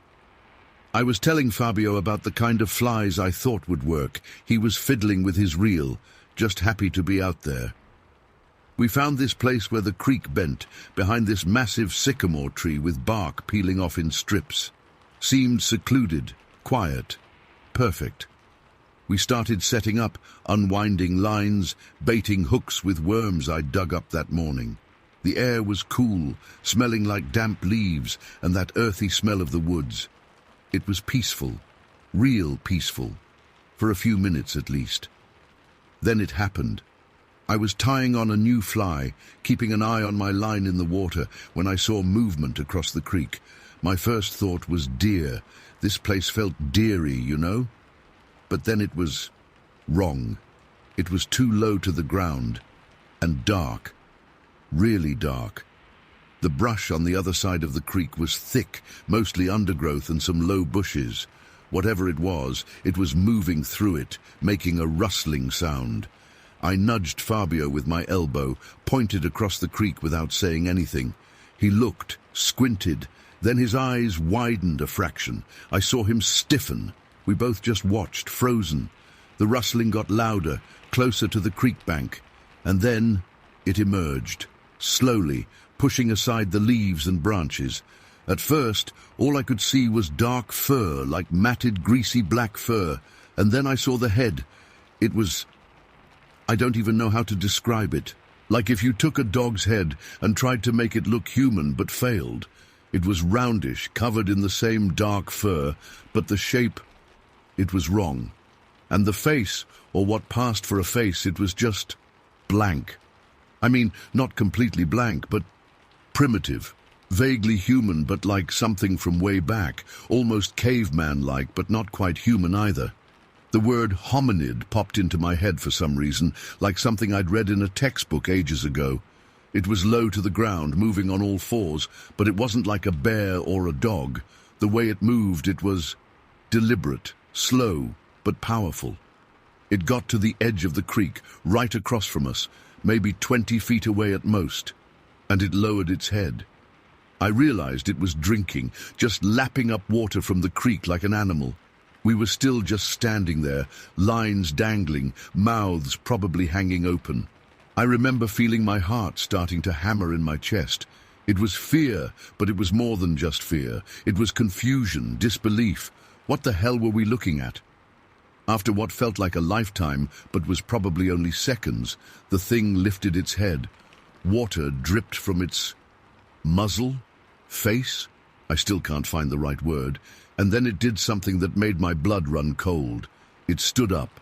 Slowly, awkwardly, it pushed itself up onto two legs. It was tall.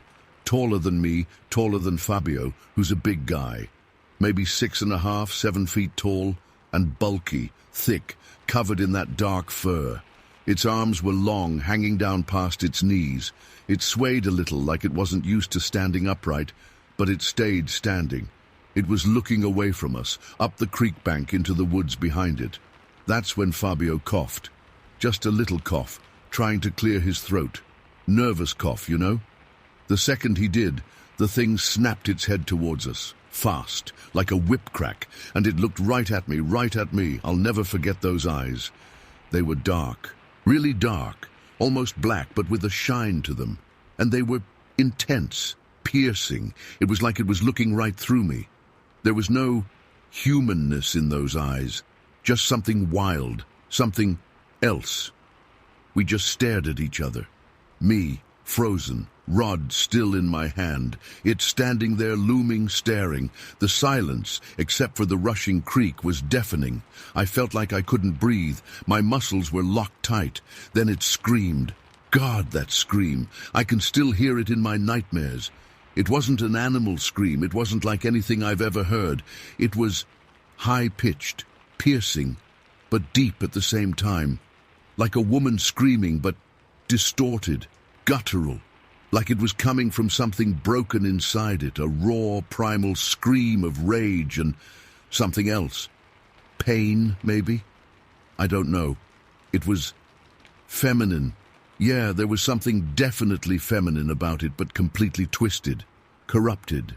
The scream ripped through the quiet of the woods, echoing off the trees. And as it screamed, it started to move, towards us. It dropped back down to all fours and lunged towards the creek.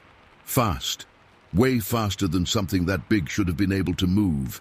It came crashing through the undergrowth, branches snapping, leaves flying. It was heading straight for us, straight for me. Pure instinct took over. I didn't think, I just reacted. I raised my fishing rod like it was some kind of weapon. Ridiculous, I know, a flimsy graphite rod against that. But it was all I had. I held it out in front of me, shaking, pointing it at the thing like I could somehow ward it off. It stopped at the edge of the water, maybe 10 feet away now. The creek was narrow there, but still it was a barrier.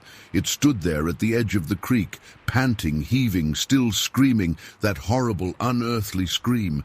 Its dark eyes fixed on mine, its teeth.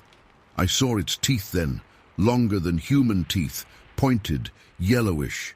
We stood there, locked in this terrifying standoff. Me with my fishing rod, it at the edge of the creek, screaming, staring.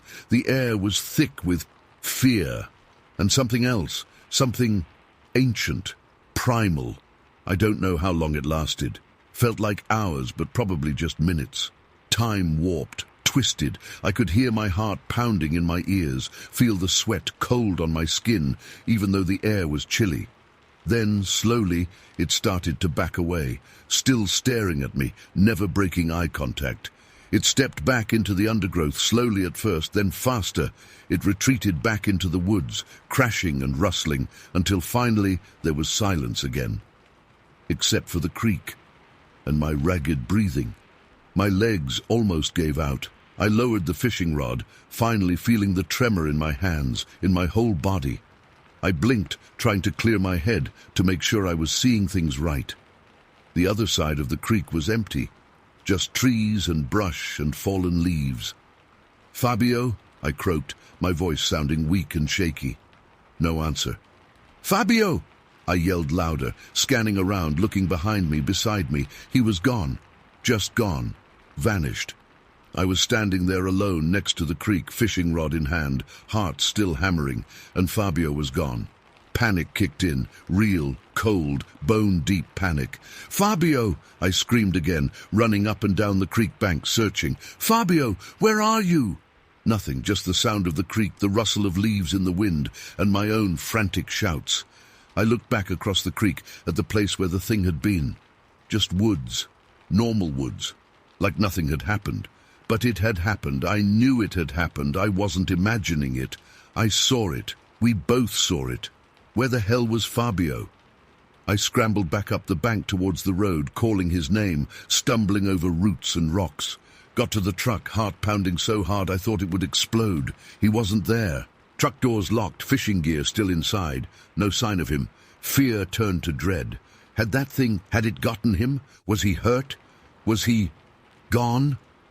I ran back down to the creek, searched along the bank again, further this time, shouting his name until my voice was hoarse. Nothing, just empty woods and the rushing creek. Finally, I ran back to the truck. Got in, hands shaking so bad I could barely get the key in the ignition.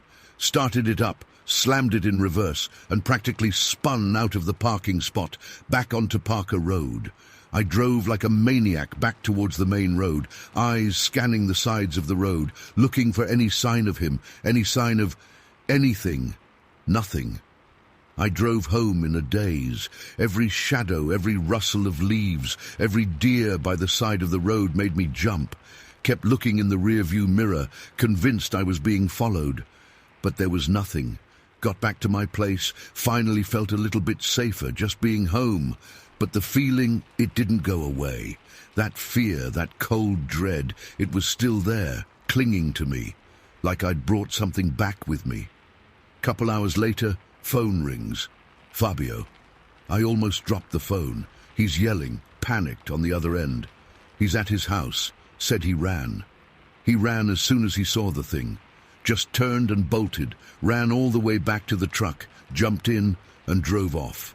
Left me there alone with that. He was freaking out, voice trembling, saying he was sorry. He panicked. He didn't know what else to do.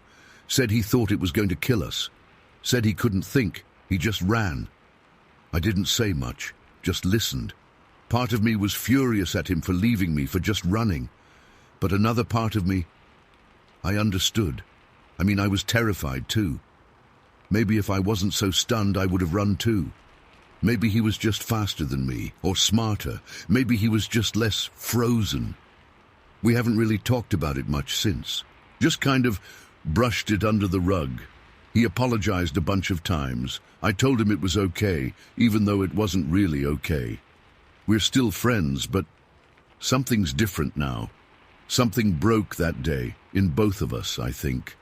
And the nightmares started. The scream, those eyes, that thing standing there, dripping wet, screaming at me.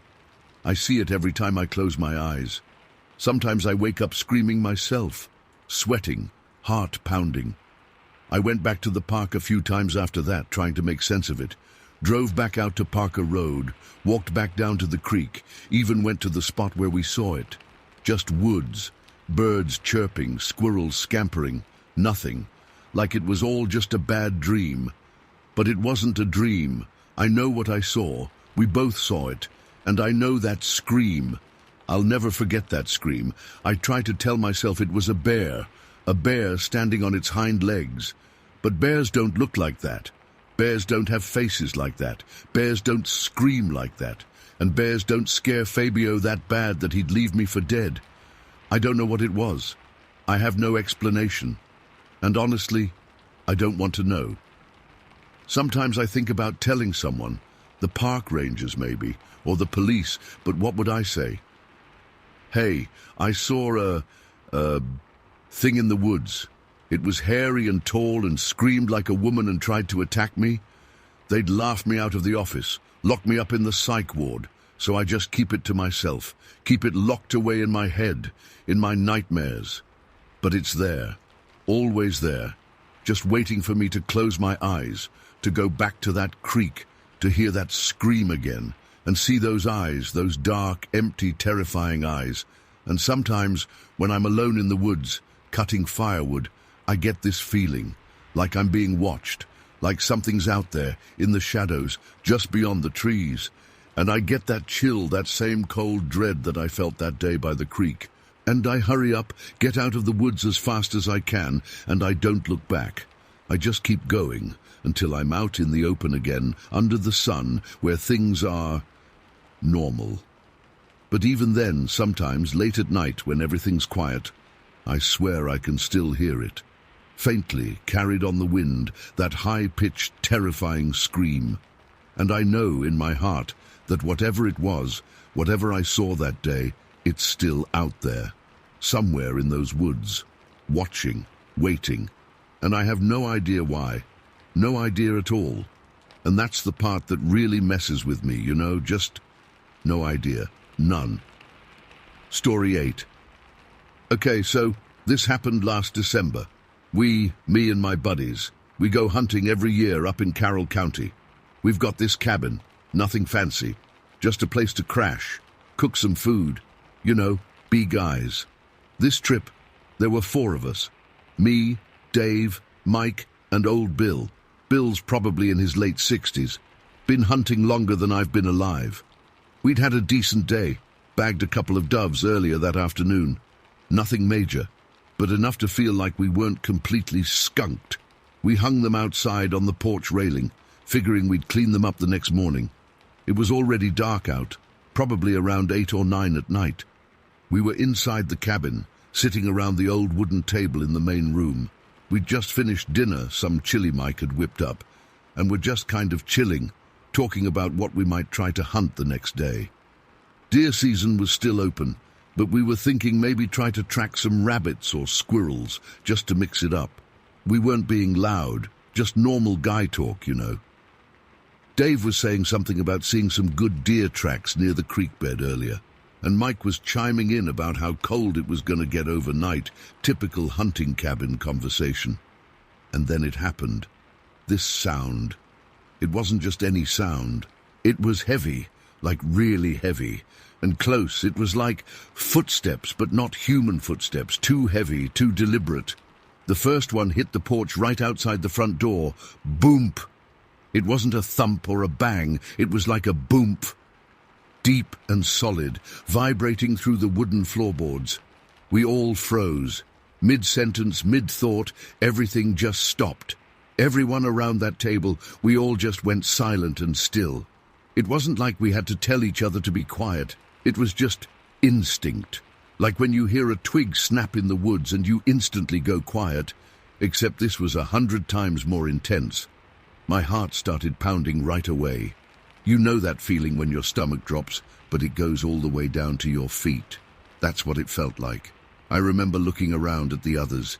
Dave's eyes were wide, Mike's jaw was tight, and even old Bill, who's usually as steady as a rock, looked pale. Another sound. Boomf. Closer this time, like whatever it was moving right towards the door.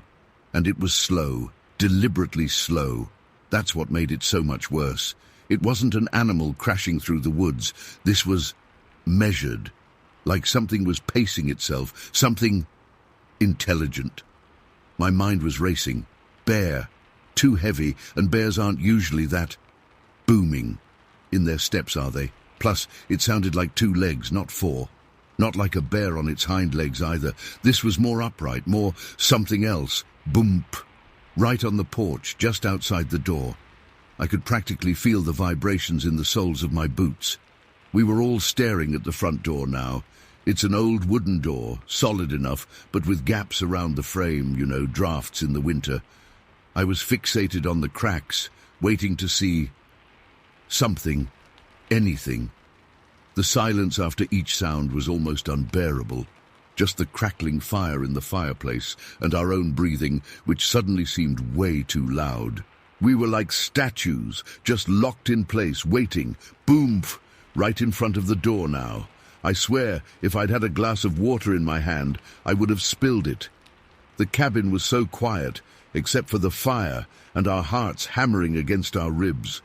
Then another sound, but not a footstep this time.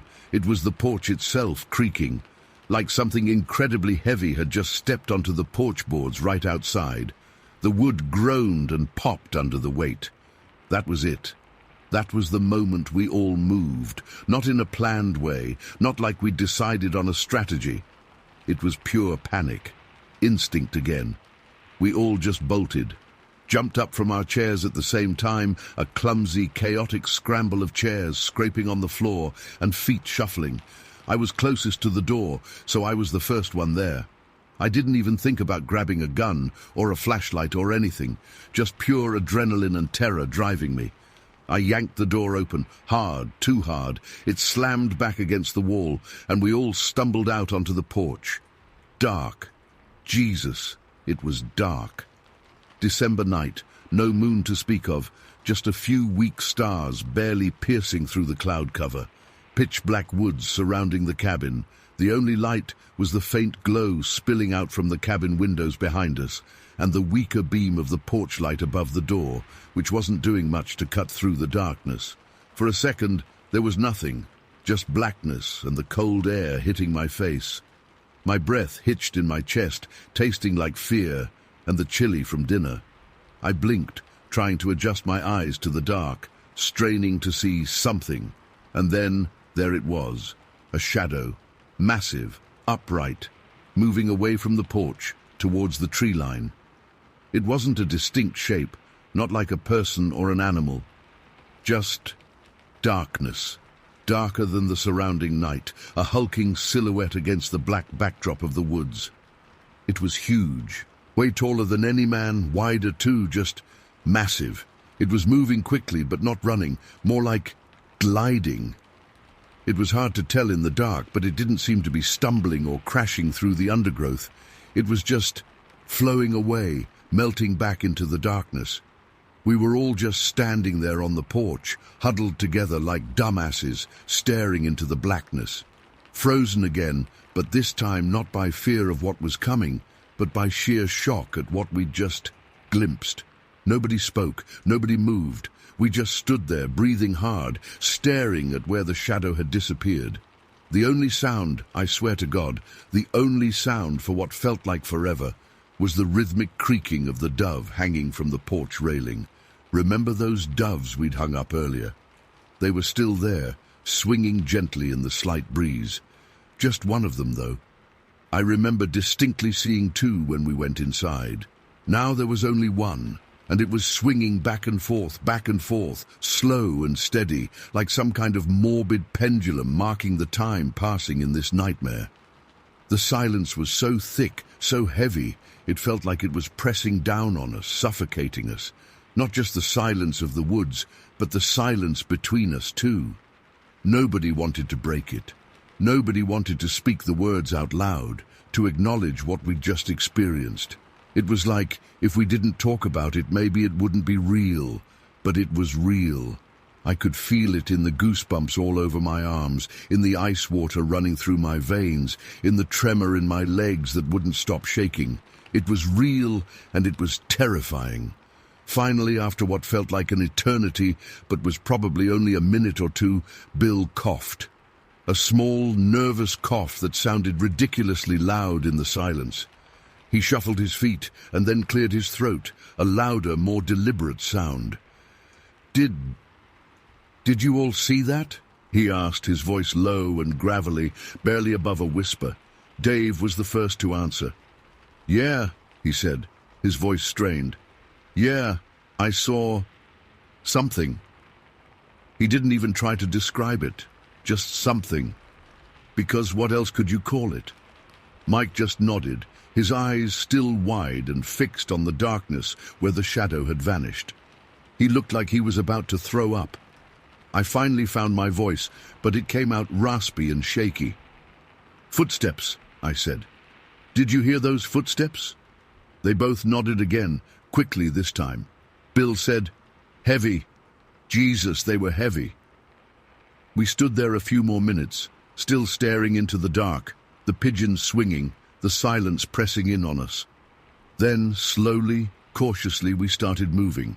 We backed away from the edge of the porch, back towards the cabin door, like we were afraid whatever was out there might suddenly rush back at us. We went back inside, and Dave closed the door and locked it and bolted it. Not that I think a bolt would have stopped whatever that was, but it felt like we needed to do something. Anything to create a barrier between us and whatever was lurking outside. We didn't turn the lights on right away. We just stood there inside the doorway, still catching our breath, our eyes still trying to adjust from the dark outside to the dim light from the fireplace. It felt safer inside, slightly, but the fear was still clinging to us, thick and suffocating like smoke. Eventually, Bill fumbled for the light switch and flipped it on. The harsh glare of the overhead bulb seemed almost intrusive after the darkness, but it also felt reassuring somehow, like bringing a tiny piece of daylight into this nightmare. We looked at each other, really looked, for the first time since it happened.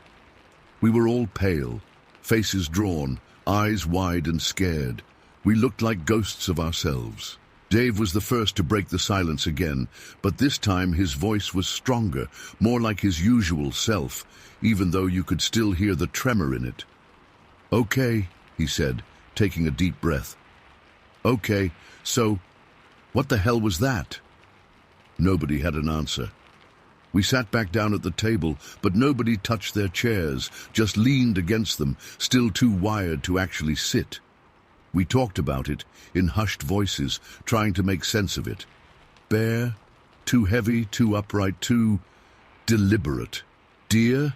Absolutely not. Human? No way. Not that big, not that heavy, and who the hell would be walking around like that in the middle of the woods in the dark right up to our cabin without saying anything? We went over every possibility we could think of. Mountain lion, bobcat, some kind of freakishly large dog. Nothing fit. Nothing explained the weight of those footsteps, the sheer size of the shadow, the feeling of something else, something wrong about it. And the pigeon. Don't forget the pigeon. Just vanished. 1 minute there were two, then after that, after the shadow, just one. Like whatever it was had just taken it, or maybe it just fell off. But that railing was solid, and the string was tied tight. It just disappeared. We stayed up for hours that night, huddled around the table, feeding the fire, jumping at every little sound the cabin made. Every creak of the floorboards, every rustle of wind outside sent shivers down our spines. We barely spoke, mostly just sat there, listening, watching, waiting for nothing, or for something. We didn't know what. Nobody slept that night. Not really. Maybe dozed off for a few minutes at a time, but every nerve was on high alert, waiting for those heavy footsteps to return. They didn't. But the feeling stayed with us. The fear, the cold, the uncertainty, the sense that we had just witnessed something unnatural. The next morning, we got up before dawn, packed our bags, and got the hell out of there. We didn't even bother to clean up the cabin, just left everything as it was. We didn't even clean the remaining dove. We just wanted to leave, to get away from that place, from that feeling. We drove home in silence. Nobody talked about it. It was like we'd made a pact, a silent agreement not to mention it, to try to forget it ever happened. But you can't forget something like that. Not really. I still think about it sometimes, especially when I'm alone in the dark. Those footsteps, that shadow, the missing pigeon. It all replays in my head, vivid and terrifying as the night it happened. I've been hunting in those woods for years, and I've never experienced anything like it, never heard anything like it, never felt anything like it. And honestly, I don't want to ever again. I don't know what it was. I don't want to know. Some things maybe are better left unknown, and sometimes the woods feel a lot bigger and a lot darker than they ever did before. And I know deep down that whatever it was, it's still out there. Story 9. It was a Tuesday. I remember that clearly. Tuesdays are usually pretty calm in our street in East Fulton Ham. Everyone's at work or school, just the usual quiet hum of suburbia. Little Lara, my 3.5-year-old, was playing in the living room. I was in the kitchen, prepping dinner, you know, the usual mom stuff. She was being unusually quiet, actually. Normally she's a chatterbox, always asking a million questions and making up games. This quiet was almost unsettling. I peeked into the living room to check on her. She was standing by the big window that looks out onto the side street, just staring, completely still. I asked her what she was looking at, and she just pointed out the window, her little finger trembling slightly. "Him," she whispered, barely audible. "Big white him." I walked over, thinking maybe it was a delivery truck or something unusual parked on the street. But there was nothing there, just Mrs. Henderson's perfectly manicured lawn across the road and the sidewalk, empty as always during the day. "Honey, who's him?" I asked, crouching down to her level. "There's no one there." She looked at me, her eyes wide and serious, those big brown eyes that usually sparkle with mischief. "Yes, Mommy, big white hair, walking to Mrs. Peterson's house." Mrs. Peterson lives next door to us on the right. I thought maybe she was imagining things, you know. Kids have amazing imaginations. "Sweetheart, maybe you saw a big dog." I tried to make sense of big white hair. She shook her head vehemently, her pigtails bouncing. "No, doggy, big, tall, like Daddy, but all white and hairy." Then she added something that made my stomach clench a little. "Long arms, Mommy, really long arms." Long arms, all white and hairy, walking towards the Petersons' house? It sounded weird, really weird. I gently tried to steer her towards something else, pulled out her coloring book and crayons, hoping to distract her, but she kept glancing back at the window every few minutes. Each time she would whisper, "Is he gone, Mommy? Is the white hair gone?" By the time my husband Mark got home from work, Lara was still talking about the white hair man. I told him about it, thinking he'd laugh it off, say it's just kid stuff, you know. But he listened, frowning slightly. "White and hairy," he repeated, looking a bit puzzled. "Did she say anything else?" I recounted what Lara had said about the size, the long arms, the direction it was going. Mark looked out the window, towards the Petersons' house. "Maybe it was some kind of animal? A big white dog, like you said?" I shrugged. She's usually good with animals, and she was really insistent it wasn't a dog. Plus, white hair man is kind of strange. We decided to just keep an eye on her. Maybe it was just a phase, something she'd seen on TV or dreamed about. We had dinner. Lara was quiet, but ate normally. After dinner, we were in the living room. Mark was watching the news, I was sorting laundry, and Lara was playing quietly with her dolls on the rug. Suddenly, out of nowhere, Lara let out a blood-curdling scream. Not a tantrum scream, not a playful scream, a scream of pure, unadulterated terror. Mark and I both jumped, instantly rushing to her side. "What is it, baby? What happened?" I knelt down, grabbing her, pulling her close. She was shaking, trembling like a leaf, pointing back at the window again. "Him! He's back! He's looking!" Her little voice was choked with fear. Mark went to the window, cautiously peering out. I held Lara tight, my heart pounding in my chest. "Honey, I don't see anything," Mark said, his voice low but a little strained. "Just darkness. It's getting dark out." "No! He's there! White hair, man!" Lara was sobbing now, burying her face in my shoulder. "He's watching us!" I went to the window myself, trying to see what she was seeing. It was dusk, the light was fading and the shadows were getting long, but there was nothing out there. Just the streetlights flickering on, the trees swaying gently in the evening breeze. Mrs. Peterson's house next door, dark and quiet, but Lara's terror, it felt so real. It wasn't like a kid's make-believe fear. This was different. It was bone-deep, primal fear. It was terrifying to witness. Mark tried to calm her down, holding her, rocking her gently. "Maybe you had a bad dream, sweetheart. It's okay, Daddy's here. Mommy's here. Nothing's going to hurt you." Eventually she calmed down a little. The sobs turned to sniffles, but she kept clinging to us, refusing to let go, her eyes darting nervously towards the window every few seconds. We decided to put her to bed early. She was exhausted, emotionally drained. We tucked her in, read her a story, and stayed with her until she drifted off to sleep, her small hand clutching mine tightly. Mark and I went back to the living room, both of us feeling uneasy. "Did you see anything?" I asked him, my voice barely above a whisper. He shook his head. "Nothing, just shadows. Maybe a trick of the light. Or kids, you know, their imaginations." But his voice lacked conviction. "It didn't feel like imagination, Mark," I said, feeling a shiver run down my spine. It felt real. Her fear was real. We sat in silence for a while, the only sound the ticking of the grandfather clock in the hall. Then Mark said, "You know old Mr. Abernathy down the street? He mentioned something weird the other day.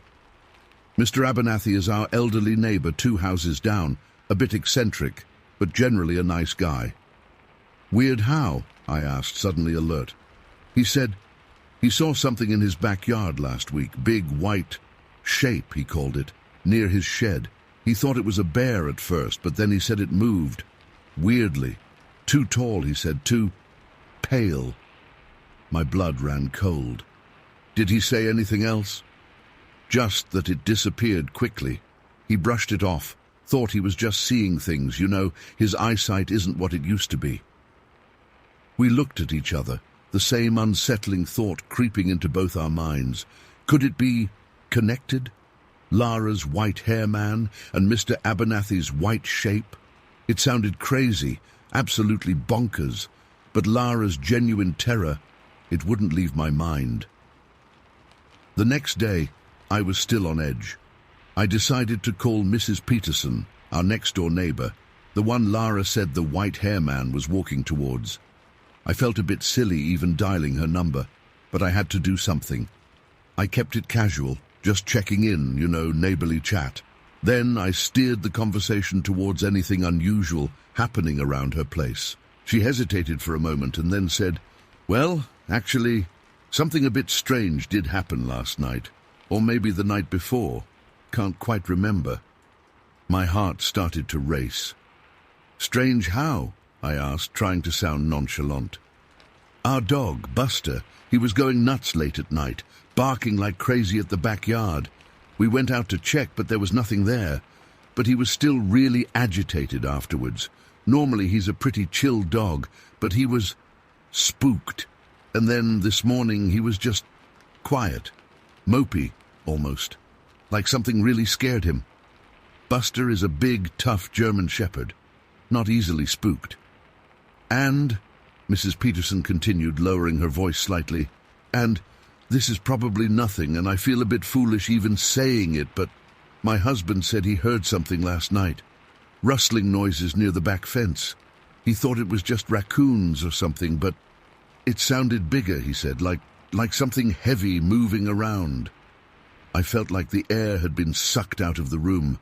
Lara's white hair man, Mr. Abernathy's white shape, Buster the dog going crazy, and now this.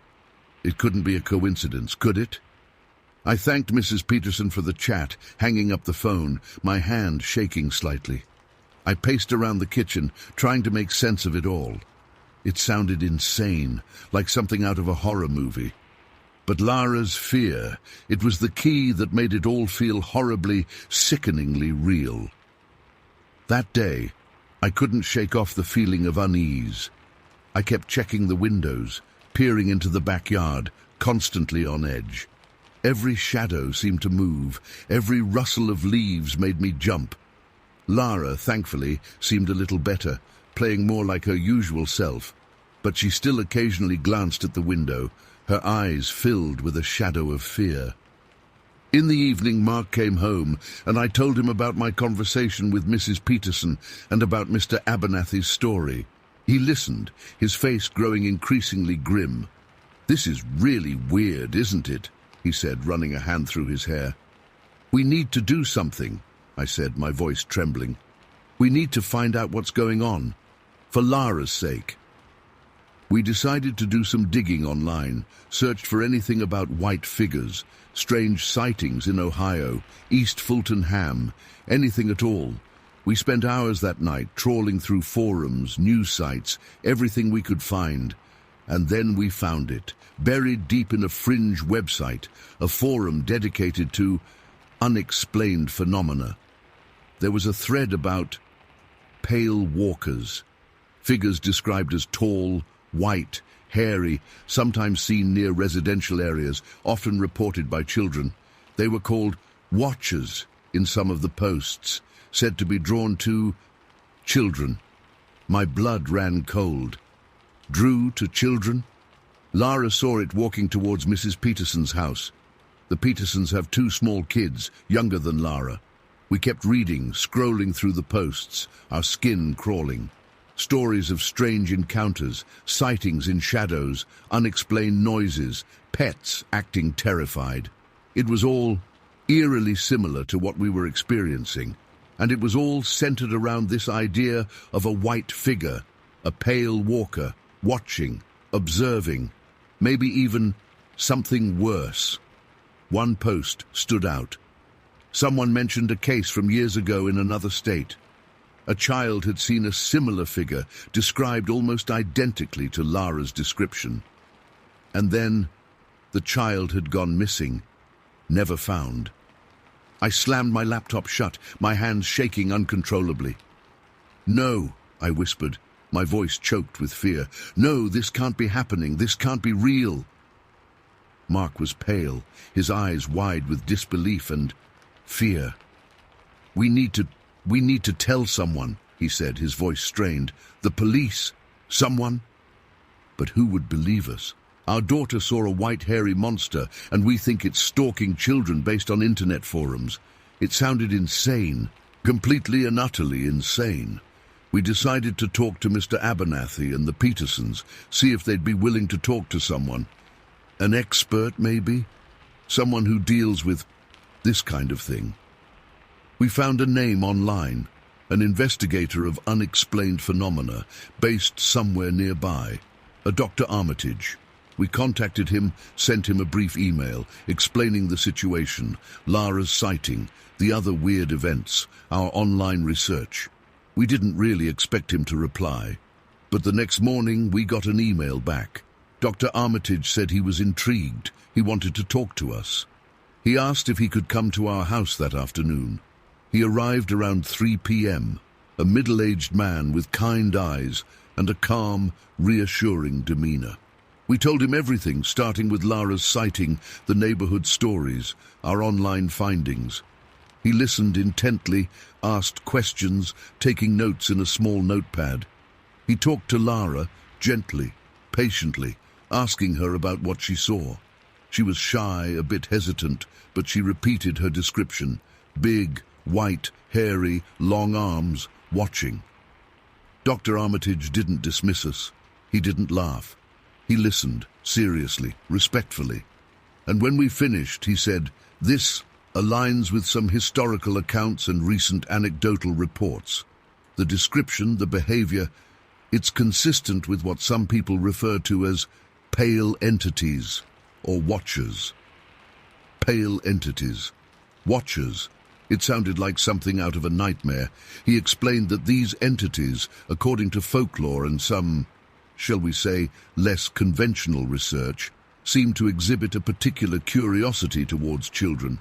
He stressed that this was highly speculative, not scientifically proven, but that there was a recurring pattern in the reports. He told us about similar cases, not many, but enough to be unsettling. He confirmed that there was a belief in some circles that these entities could be drawn to places with young children, that they observed them. For what purpose, no one knew. But the idea of being observed by something unknown, unseen, something potentially dangerous, was terrifying. Dr. Armitage advised us to be vigilant, to keep a close eye on Lara, not to let her play outside alone, especially as dusk approached. He also suggested installing motion sensor lights around our property and to keep the doors and windows locked, even during the day. Basic safety precautions, he said, but important in this situation. He left, promising to look into it further, to see if there were any other recent reports in the area. We felt a little better, just having someone listen to us, someone who didn't think we were completely crazy. But the fear, it was still there, lurking like the Watcher itself. That night, we barely slept. Every creak of the house, every rustle of leaves outside the window made us jump. We checked on Lara constantly, making sure she was safe, her small form curled up in her bed. And then it happened again. Around 3 a.m. we were both still awake, lying in bed, listening to every sound.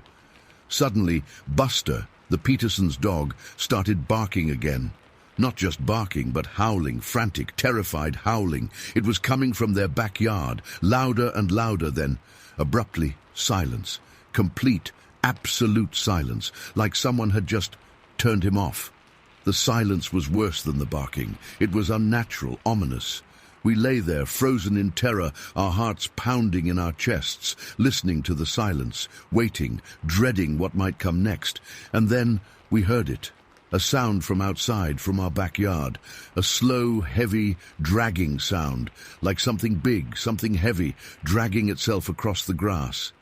It was coming closer to the house, slowly, deliberately, dragging, towards Lara's bedroom window. The sound stopped right outside her window. We held our breath, listening, our bodies rigid with fear. Complete silence again, except for the frantic beating of our own hearts.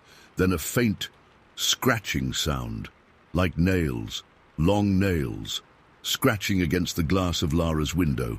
Slowly, deliberately, scratch, scratch, scratch. We didn't move. We couldn't move, paralyzed by terror. The scratching continued, slow, rhythmic, sending shivers of ice down our spines. Scratch, scratch, scratch. Then, just as suddenly as it started, the scratching stopped. Silence. The heavy, oppressive silence of the night. We lay there, breathless, for what felt like hours, but was probably only minutes, listening, waiting, dreading. But there was nothing more. Just silence, and the lingering feeling of being watched. We didn't sleep at all that night. At dawn, as the first rays of light crept through the window, we finally dared to move. We rushed to Lara's room. She was still asleep, peaceful, oblivious to the terror that had unfolded just outside her window. We checked her window. There was nothing there. No marks, no scratches, nothing. Just clean glass. But we knew. We both knew what we had heard, and we knew it was real. We knew that something was out there, watching, waiting, and we had no idea what it wanted or what it would do next. We just knew we were not safe anymore, and that chilling, helpless feeling, it's something I still can't shake off to this day. Story 10. It was getting dark already, maybe around 6 or 7. The kind of dark that just settles in, especially in winter in Ohio. You know, gray even when it's supposed to be night. Anyway, I remember it being super quiet, like unusually quiet. Normally you can hear cars going by on the street, or maybe someone's TV from next door, just background noise, you know. But this night was different, dead quiet. Even the wind seemed to have stopped. It was a still, cold kind of quiet, if that makes any sense. I was on the couch, flipping through channels, nothing interesting. I started getting this weird feeling, like someone was watching me. You know how it is? Just this prickle at the back of your neck, like your skin is crawling even though it's warm inside the house. I tried to shake it off, told myself it was just because I was alone in the house and it was dark out. Classic overactive imagination stuff. But it wouldn't go away. It kept getting stronger, like there was something else in the quiet, you know? Like the quiet itself wasn't just empty space, but something else. I got up, walked to the windows in the living room, peeked out through the blinds. Nothing. Just the street, all dark and empty. The streetlights casting these long, weird shadows. Everything looked normal, but that feeling in my gut just kept nagging at me. I walked over to the front door. We had one of those old doors with a little peephole. I figured, okay, maybe I'm being paranoid, but just take a quick peek, make sure nothing's out there, then go back to being dumb in front of the TV. Just to reassure myself, you know? So I went to the door and put my eye to the peephole. It was dark out there, of course. Porch light was on, casting a small circle of yellow light right in front of the door. At first, I didn't see anything, just the porch, the little patch of frozen yard in front of the house, the edge of the sidewalk. Normal, and then it moved. It was like something just appeared in the edge of my vision, in that circle of light. It was dark, impossibly dark, like a shadow that was thicker and blacker than the night itself. I blinked. My heart started hammering. I told myself I was seeing things, my eyes playing tricks on me in the dark.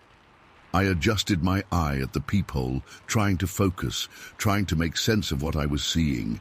And then it shifted again, and I realized it wasn't just a shadow, it was something solid, something huge. It was furry. I could see the texture even in the dim light.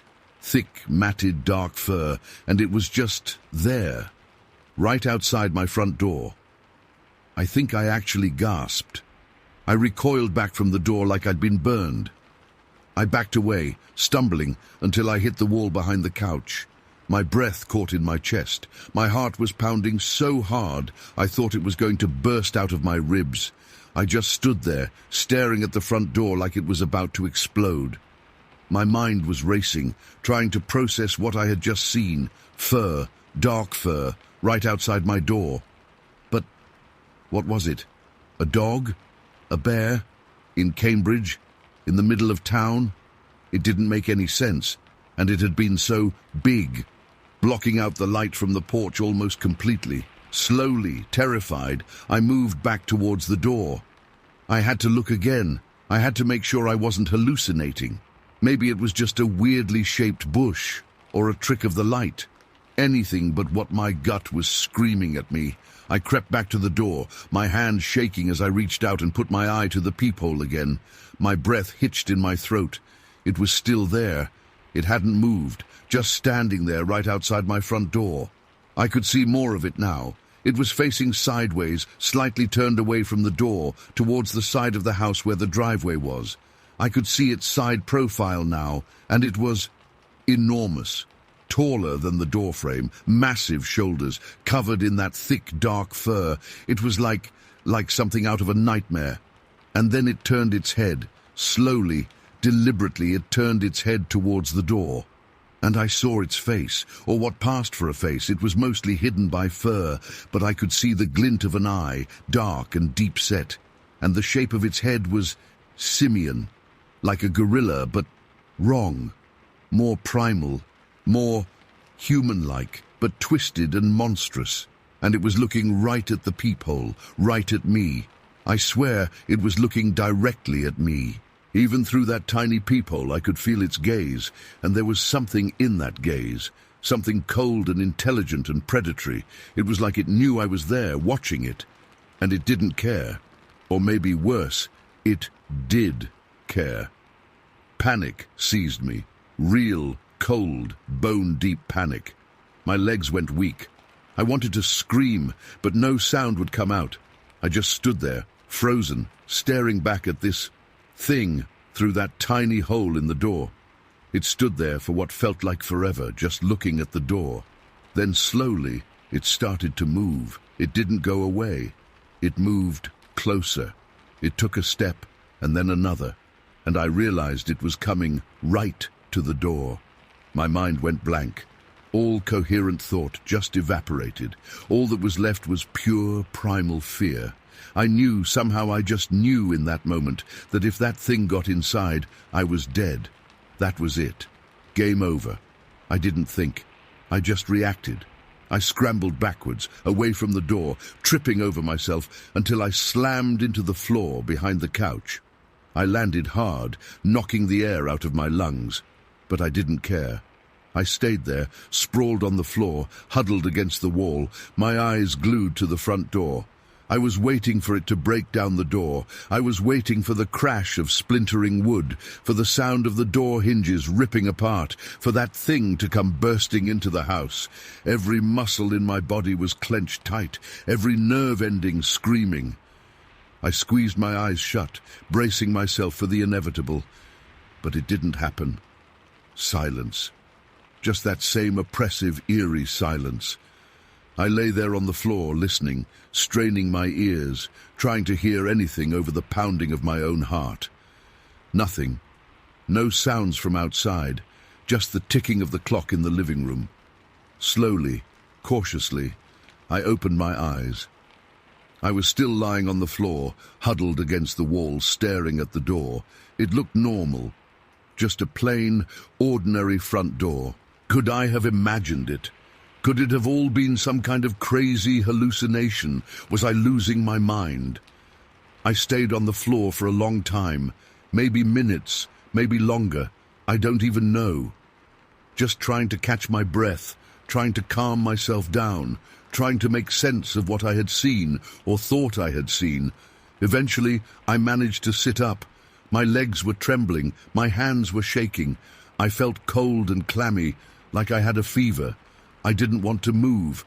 I didn't want to go near the door again, but I knew I couldn't stay huddled on the floor forever. Taking deep breaths, I slowly got to my feet. I kept my eyes fixed on the front door as I moved. I didn't want to look through the peephole again.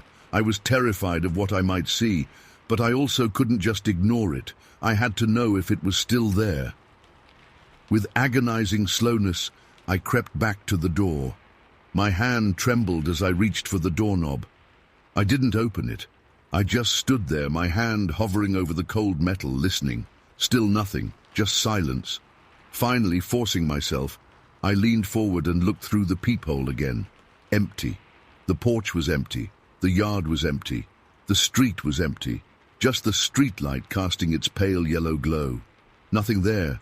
Just nothing. Relief washed over me in a huge wave. A dizzying, almost nauseating wave of relief. It was gone. Whatever it was gone. Maybe I had imagined it. Maybe it was just a nightmare, a trick of the dark. Maybe. But deep down I knew I hadn't imagined it. I knew what I had seen. I knew the sheer, gut-wrenching terror I had felt was real. And I knew, with a chilling certainty, that something huge and dark and dangerous had been right outside my front door. I stumbled away from the door, my legs still shaky.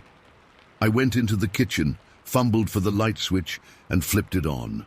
The bright fluorescent light seemed to chase away some of the darkness, some of the fear. I went to the sink, turned on the cold water, and splashed it on my face. The cold shock helped to clear my head a little. I knew I should call someone, call the police, call my dad, something. But who would I call? And what would I say? Hey, I think I just saw Bigfoot outside my front door. They'd laugh me out of the station. They'd think I was crazy. And my dad, I knew how he'd react. He'd roll his eyes, tell me I was watching too many scary movies, tell me it was probably just a stray dog or something. He'd never believe me. No one would. So I didn't call anyone. I just stayed up the rest of the night, huddled on the couch, every light in the house blazing, the TV turned up loud, just trying to drown out the silence and the fear. I didn't sleep, not a wink. Every time I closed my eyes, I saw that thing again, its dark eye glinting in the shadows, its massive form looming at the door. Dad got home late the next morning, New Year's Day. He was tired, grumpy from work, and totally oblivious to what had happened. I tried to tell him. Hesitantly, awkwardly, I tried to explain what I had seen. He listened, kind of, while he made himself coffee. Then he just chuckled. "Oh, honey," he said, patting my arm dismissively. "You probably just had a bad dream. Too much junk food before bed." He didn't even look at me when he said it. I tried to insist. I told him about the size, the fur, the way it looked through the peephole. I told him how scared I'd been, but he just kept shaking his head, smiling that patronizing smile. "There's nothing like that around here, Elisa. You were just spooked. It's okay. Everyone gets scared sometimes." And that was it. End of discussion. He never took me seriously. He never believed me. And I just gave up trying to convince him. What was the point? If my own dad wouldn't believe me, who would? But I know what I saw. I know what was there, and it wasn't a dream. It wasn't a stray dog. It was something else, something wild, something that shouldn't be in the middle of town, but somehow was. And the thing is, we lived right near a creek. Just a block or two away, there's a little creek that runs through a patch of woods behind the houses. I never thought much about it before, just a pretty little stream. But now I can't help but think about it differently. Woods, water, quiet. It's the kind of place a thing like that could hide. I still live in Cambridge. I work at the hardware store on Main Street now, just a normal life. But every once in a while, especially in the winter, when the nights get long and dark and everything gets that still, quiet feeling, I remember that night.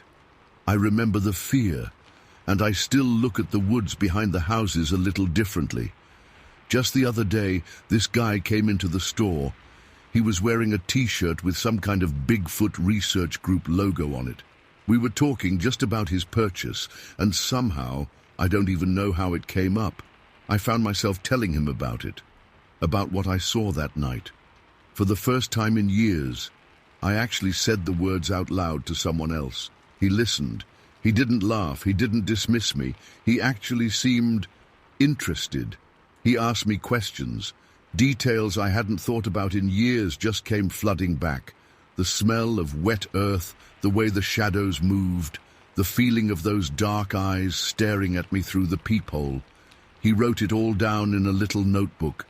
When he left, he just said, "Thank you for sharing." You know, things like that. They happen more often than people think. And then he just walked out. I don't know what to make of it. Maybe he was just being polite.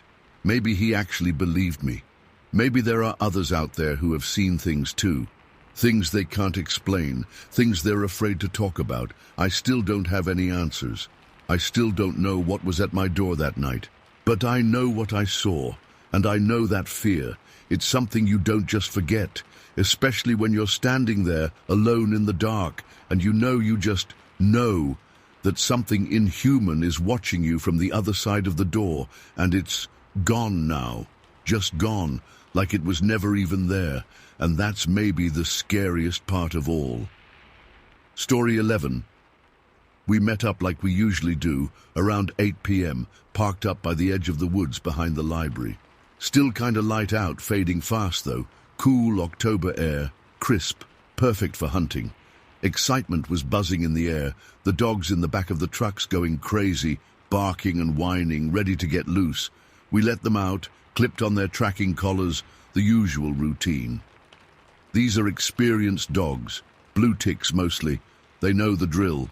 Started heading into the woods, flashlights cutting cones through the growing dark. Smelled damp leaves and that earthy smell of the woods at night. Normal. At first, everything was exactly as it should be. Dogs picked up a scent pretty quick, started baying and running deeper in. We followed, pushing through branches, boots crunching on the fallen leaves. Mark was cracking jokes like always. Danny was just quiet, scanning the trees like he was expecting something to jump out, even when we hadn't even jumped a coon yet. Danny's always been a bit jumpy, but he's good to have around, always alert. We followed the dogs for maybe half an hour, winding through the trees, heading generally towards the creek we know runs back there. The woods were getting darker now, real dark under the thick canopy.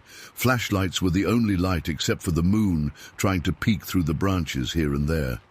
The dog sounds were normal, the excited barks and howls echoing in the quiet woods. It was peaceful in a weird way, even with the anticipation of the hunt. Then it happened. It wasn't a bang or a scream, nothing dramatic like that, just silence. The dogs went quiet, just like that. 1 minute they were baying their heads off, the next, nothing. Complete, utter silence, except for the rustle of leaves we were kicking up and our own breathing. We stopped, dead still, listened, nothing. "What the?" Mark muttered, breaking the silence.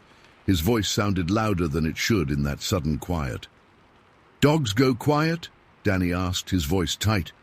"Yeah, way too quiet," I said, heart starting to thump a little harder in my chest. Dogs don't just stop like that when they're on a scent. Something had spooked them, or they'd lost the trail completely, which was weird. These dogs were good, real good. We called out for them. "Here, boys, come on!" Whistled. Nothing, not even a distant bark in response. Just the dead quiet of the woods pressing in on us. It felt wrong, like the woods themselves were holding their breath. We started walking again, slowly this time, flashlights sweeping back and forth, trying to pick up any sign of the dogs, any sound, anything at all. The woods seemed different now. The usual night noises, crickets, rustling animals, they were gone too. Just complete silence, like everything living in the woods had packed up and left, or was holding still, listening to something we couldn't hear. "Maybe they just treed one way off," Mark said, but he didn't sound convinced. None of us did. We walked further in, calling the dogs every few minutes. Still nothing. The silence was getting heavier, like a physical weight pressing on your chest. I started to feel a prickle of unease on the back of my neck, that feeling like you're being watched, even though you know that's just your imagination running wild in the dark. Then we heard it. A sound, but not a normal wood sound. It was a whisper, just barely audible, like the wind rustling leaves, but there wasn't any wind. It was too low to make out any words, just a soft hissing sound. It seemed to come from all around us, wrapping us in this quiet, hissing noise. We stopped again, flashlights pointing in every direction, trying to locate the source. "Did you guys hear that?" Danny whispered, voice shaky now. Mark nodded, his face pale in the flashlight beam. "Yeah. What the hell is that?" I didn't know. And that was the scary part. I've spent my whole life in these woods, day and night. I know the sounds of animals, the sounds of the wind, the creek, everything. This wasn't anything I'd ever heard before. We stood there for a minute, just listening to this faint, hissing whisper that seemed to come from the trees themselves. It was unsettling, really unsettling, like the woods were whispering secrets to each other, secrets we weren't supposed to hear. Then the smell hit us. It was rank, foul, like something rotten, decaying, but also metallic. Hard to describe. It made your stomach clench and your nostrils burn. It hung heavy in the air, overpowering even the smell of damp earth and leaves. "Jesus Christ, what died out here?" Mark gagged, pulling his shirt up over his nose. Danny just stared around, eyes wide, moving his flashlight beam frantically through the trees. "Something ain't right, man. Something really ain't right." I knew he was right. Everything felt wrong. The silence, the whisper, the smell. It was like the whole atmosphere of the woods had shifted. It wasn't just dark woods anymore. It was something else, something oppressive, malevolent.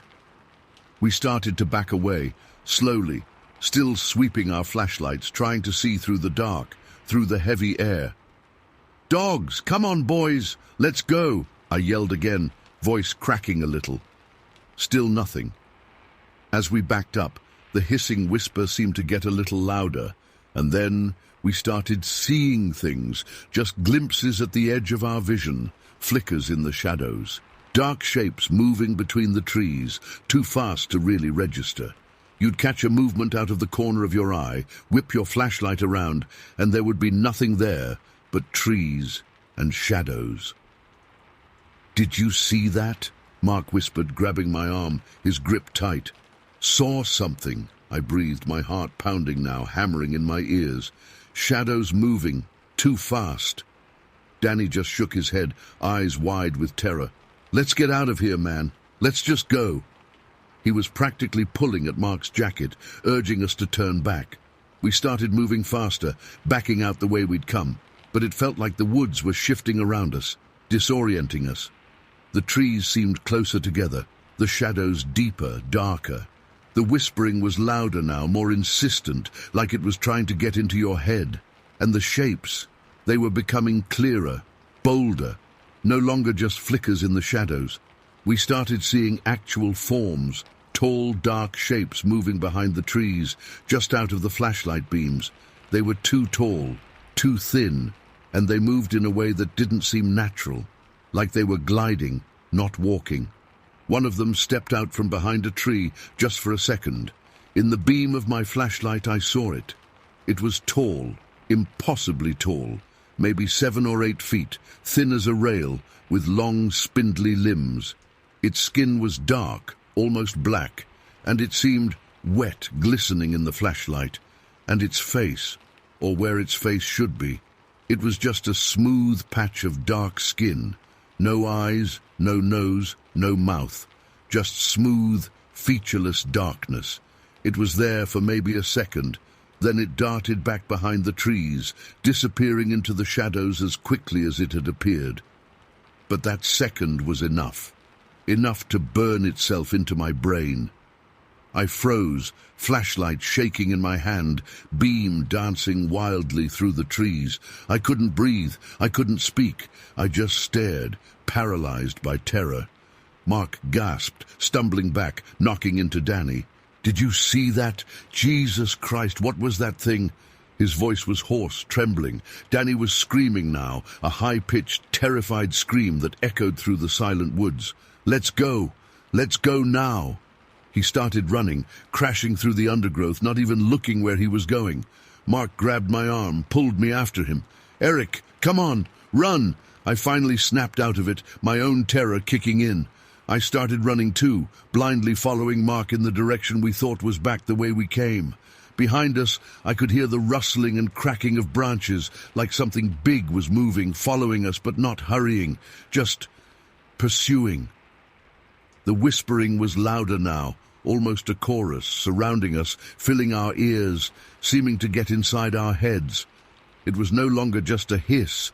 It was becoming words, or almost words, just guttural sounds, clicks and pops, mixed with the hissing, like a language not meant for human ears. We ran and ran, branches whipping at our faces, tripping over roots and logs, not daring to stop, not daring to look back. The woods seemed to stretch on forever, like we were running in place, getting no closer to the edge. The air was thick with the foul smell, the whispering voices, and the terror that was crushing my chest. I glanced over my shoulder once, just for a second, and saw them. More than one. Moving through the trees, effortlessly keeping pace with us, those tall, dark shapes gliding between the trees, just glimpses in the shadows, too fast to get a clear look, but enough to know they were still there, still following. We finally broke out of the thickest part of the woods, stumbled out onto a wider trail, the path we'd taken in. We could see a faint glimmer of light through the trees now, a sliver of sky. Hope surged through me, a desperate, fragile hope. We kept running, pushing ourselves harder, legs burning, lungs aching, until we burst out of the trees and into the parking lot by the library. The lights of the library, dim though they were, seemed blinding after the dark woods. The normal world. Civilization. We didn't stop running until we reached the trucks, fumbling with keys, throwing ourselves into the cabs, slamming doors, locking them, breathing in ragged gasps, staring back at the edge of the woods, just dark trees and shadows under the pale moonlight. We sat there for a long minute, just trying to catch our breath, hearts still pounding like drums. The silence of the parking lot was deafening after the whispering woods. Normal silence, safe silence. Did we lose them? Mark whispered, his voice still trembling. I didn't know. I didn't want to know. I just wanted to get out of there. Let's go, I said, starting the engine, jamming it into drive, tires spitting gravel as we tore out of the parking lot and onto the road. We didn't stop until we were miles away, back in town, in the bright lights of the gas station, feeling the artificial safety of concrete and street lamps around us. We haven't been back to those woods since. Haven't even talked about it much.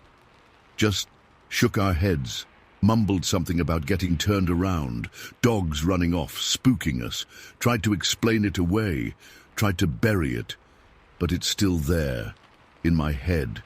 The silence, the whispering, the smell, those things, the feeling of dread, the absolute terror. I can still see them, those tall, dark shapes moving in the shadows, that face, or lack of face. Sometimes late at night, when everything's quiet, I think I can still hear it. Just a faint whisper on the edge of hearing. And I swear, sometimes I smell that foul, metallic scent, just a whiff, a fleeting reminder of what we saw, what we felt in those woods behind the library, out by B Road. And I know, deep down, that we didn't just get turned around. Something happened out there, something real, something else. And we were lucky to get out. I don't know what the hell it was, and I don't ever want to know. Story 12. I was on autopilot, really, just wanting to get back, take a shower, and collapse into bed. That stretch of 93 near the 76 interchange is kind of isolated. Woods on both sides, a few houses set way back, not much else. I was humming to myself, trying to stay awake, and then the light turned red at the 76 overpass. Annoying, but fine. Stopped at the line, foot on the brake, just staring out into the blackness. That's when I saw it. Or well, saw something move. Underneath the overpass, where it's all shadows and concrete, there was movement. At first I thought it was an animal. Deer, maybe. Raccoons get bold around there sometimes, but it was off. Wrong. It was low to the ground, kind of crouched down, near one of the big concrete pillars holding up the highway. My headlights were angled down a bit, catching just the edge of the space under the overpass. I squinted, tired eyes trying to make sense of shapes in the dark. And then it moved again. Definitely not an animal. Too deliberate, too still, and then too quick.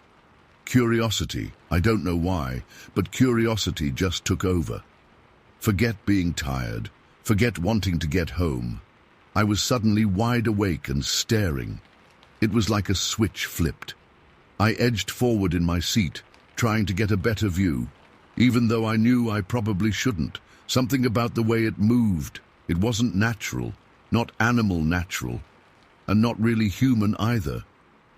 Then it started to stand up, slowly, unbelievably slowly at first, like it was unfolding itself from the shadows, and as it rose, it got taller than I first thought. Not like crazy tall, but taller than someone crouched down should be. Maybe 5'7", maybe a bit more.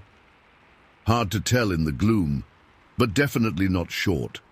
Slender too, really slender. Like too slender. It moved behind the pillar as it stood, using it like cover. Like it was hiding, but from what? Me?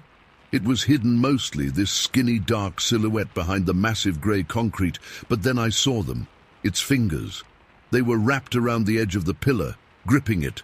Long fingers, really long, and thick nails.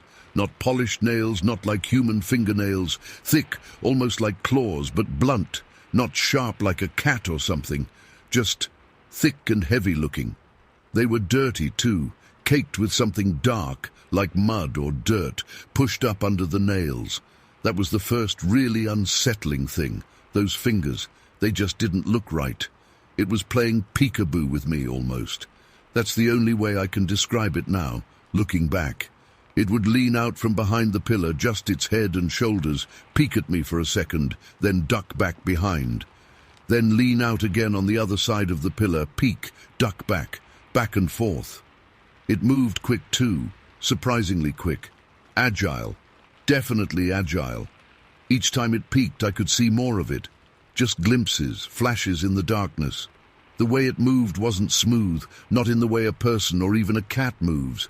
It was jerky, almost broken, like the joints didn't bend the way they should, but then it was fluid too, somehow, in a weird, unsettling way. And then I saw its face, or what I guess was its face. It peeked out fully for a second, its whole head visible, and its eyes, they caught the light.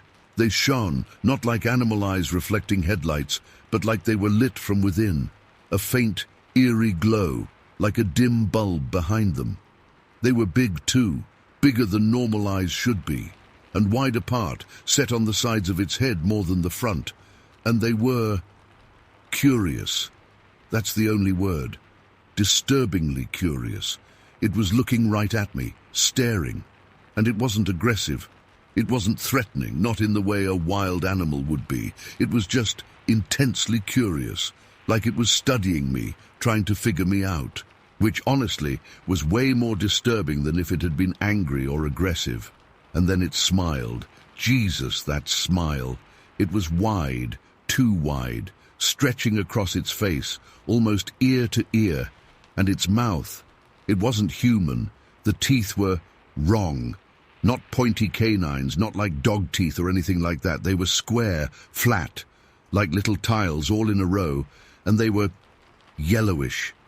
Not just teeth yellow, but like old bone yellow, stained almost. There were a lot of them too, more teeth than a person should have, packed tight in that wide, stretched smile. It held that smile for a long moment, just staring at me, those glowing eyes fixed on mine, the weird flat teeth bared in that unnerving grin, and I just froze, completely, utterly frozen. My foot was still on the brake, car in drive, engine idling, but I couldn't move, couldn't even breathe properly, I don't think. My heart was hammering, yeah, but it was more than fear.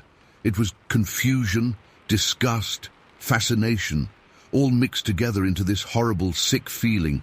What was it? Was it even real? My brain was trying to process it, to categorize it, to make sense of what I was seeing. Animal, human, some kind of inbred freak, some homeless person messing with me. But none of it fit. It wasn't human, not really. Not the way it moved, not the fingers, not the eyes, not the teeth. But it wasn't completely animal either. There was something intelligent in those eyes. That disturbing curiosity, it wasn't animalistic. It was something else, something in between, or maybe something completely different, something outside of anything I understood. The red light changed, green. Cars behind me finally were starting to nudge, impatient to go, and I was still frozen, staring at this thing under the overpass. The smile was still there, unwavering, those luminous eyes still fixed on me. It was like it was waiting for something, or maybe just looking, observing. The car behind me honked, short, sharp, woke me up a little, broke the spell a little. I blinked, took a shaky breath, looked in my rearview mirror. Yeah, there was a car there, close, and I was holding everyone up. Stupid, I know, but that practical, normal thought kind of snapped me back. I had to move. I had to go. I took my foot off the brake, slowly, carefully. Car started to roll forward. I kept my eyes on it, under the overpass. It didn't move, just kept standing there behind the pillar, half hidden, half revealed, still smiling that horrible, flat-toothed grin. I drove forward, inching past the overpass. Looking, still looking in my side mirror, trying to keep it in sight as long as possible. It watched me go, didn't chase me, didn't make a sound, just watched. And then, as I got a little further down the road, as the overpass got further behind, it just turned away from me, turned away from the road, and started to walk. Not run, not even walk fast, just strolled. into the woods. The thick woods that run right alongside Route 93 there. Just walked right into the trees and disappeared. Just like that. 1 second it was there, under the overpass, smiling at me. The next, it was gone, swallowed by the darkness of the forest. I kept driving. Drove faster than I probably should have. Kept glancing in my rearview mirror, even though I knew it was pointless. There was nothing there. Just empty road, trees and darkness, and the overpass receding behind me. I didn't stop driving until I was almost home. Pulling into my driveway, engine off, silence. Just the sound of the crickets and the quiet hum of the house settling. I sat there in my car for a long time, just staring at my house, trying to process, trying to understand what the hell I'd just seen. It felt like it had been a dream, a really vivid, really disturbing nightmare, but I knew it wasn't. I was wide awake. I wasn't hallucinating. It was real. Something real, something wrong under that overpass. I went inside, finally. Shower, yeah, I needed that. Scrubbed my skin raw, almost, trying to wash off the feeling of whatever that was. Crawled into bed, but didn't sleep. Couldn't sleep. Just lay there in the dark, eyes wide open, replaying it all in my head, over and over again. The fingers, the eyes, the teeth, that smile, that horrible, curious, smiling thing. I tried to rationalize it. Maybe it was a homeless person, like I thought for a second. But no homeless person looks like that, moves like that. And the eyes weren't human. Maybe a really messed up animal, some kind of mutation. But what animal has hands like that, and walks upright like that, and smiles? No animal smiles like that. And that's the thing that keeps getting me. The smile. It wasn't animalistic aggression. It wasn't territorial. It wasn't fear. It was something else. Something I can't even put a name to. And that curiosity in its eyes, that was the creepiest part. It was studying me, like I was the strange one, the oddity, like I was the thing to be looked at and analyzed. I heard later, weeks later, just in passing, someone at the hospital mentioning something about local legends around Kenmore. Some story about a grass man or something. People saying they've seen something out in the woods, something not human. I didn't really pay attention at the time, didn't connect it. Just shrugged it off as local folklore, small-town nonsense. But now I can't stop thinking about it. About that thing under the overpass. About the woods it walked into, just a few feet from where those legends say something lives, something watches, something smiles. I drive that route every day, going to and from work. I go through that intersection at 76 all the time. Daytime, nighttime, doesn't matter. And every single time, when I stop at that light, I look over at the overpass, at the space underneath, and I see nothing. Just concrete shadows, sometimes some litter blowing around in the wind. Nothing. Normal. But I can't shake it. I can't forget it. The feeling of it, the image of it, it's burned into my brain. And sometimes late at night when I'm driving home and it's dark and quiet and I'm coming up to that intersection, I get this chill, this cold, crawling feeling in my gut, and I just gun it. Run that red light even when there's no one coming, just to get past it, just to get away. I don't know what it was I saw that night. I don't want to know, maybe. Maybe some things are better left unexplained. But I know what I saw. I know what I felt. And I know deep down that something's out there. Something real, something strange, something watching. And sometimes when I'm really quiet, really still, I can almost feel those eyes on me again. Those luminous, curious eyes. And that smile, that flat yellow-toothed smile, and it makes my blood run cold all over again. I still can't explain it. I probably never will. But I know what I saw. And that's enough to keep me awake some nights. Story 13. It was October 1992. Early October, right before deer season really kicked off. I was serious about hunting back then, spent weeks scouting for the perfect spot. Salt Fork State Park was known for big bucks, but it was also pretty wild, lots of deep woods, places people didn't bother with much. That's where I wanted to be, away from the crowds. I hiked way back in, deeper than I usually went, looking for sign. Days I spent tramping around, marking trails with these little blue reflector tacks. You know the ones, tiny, barely noticeable in daylight, but shine like crazy at night if you hit them with a flashlight.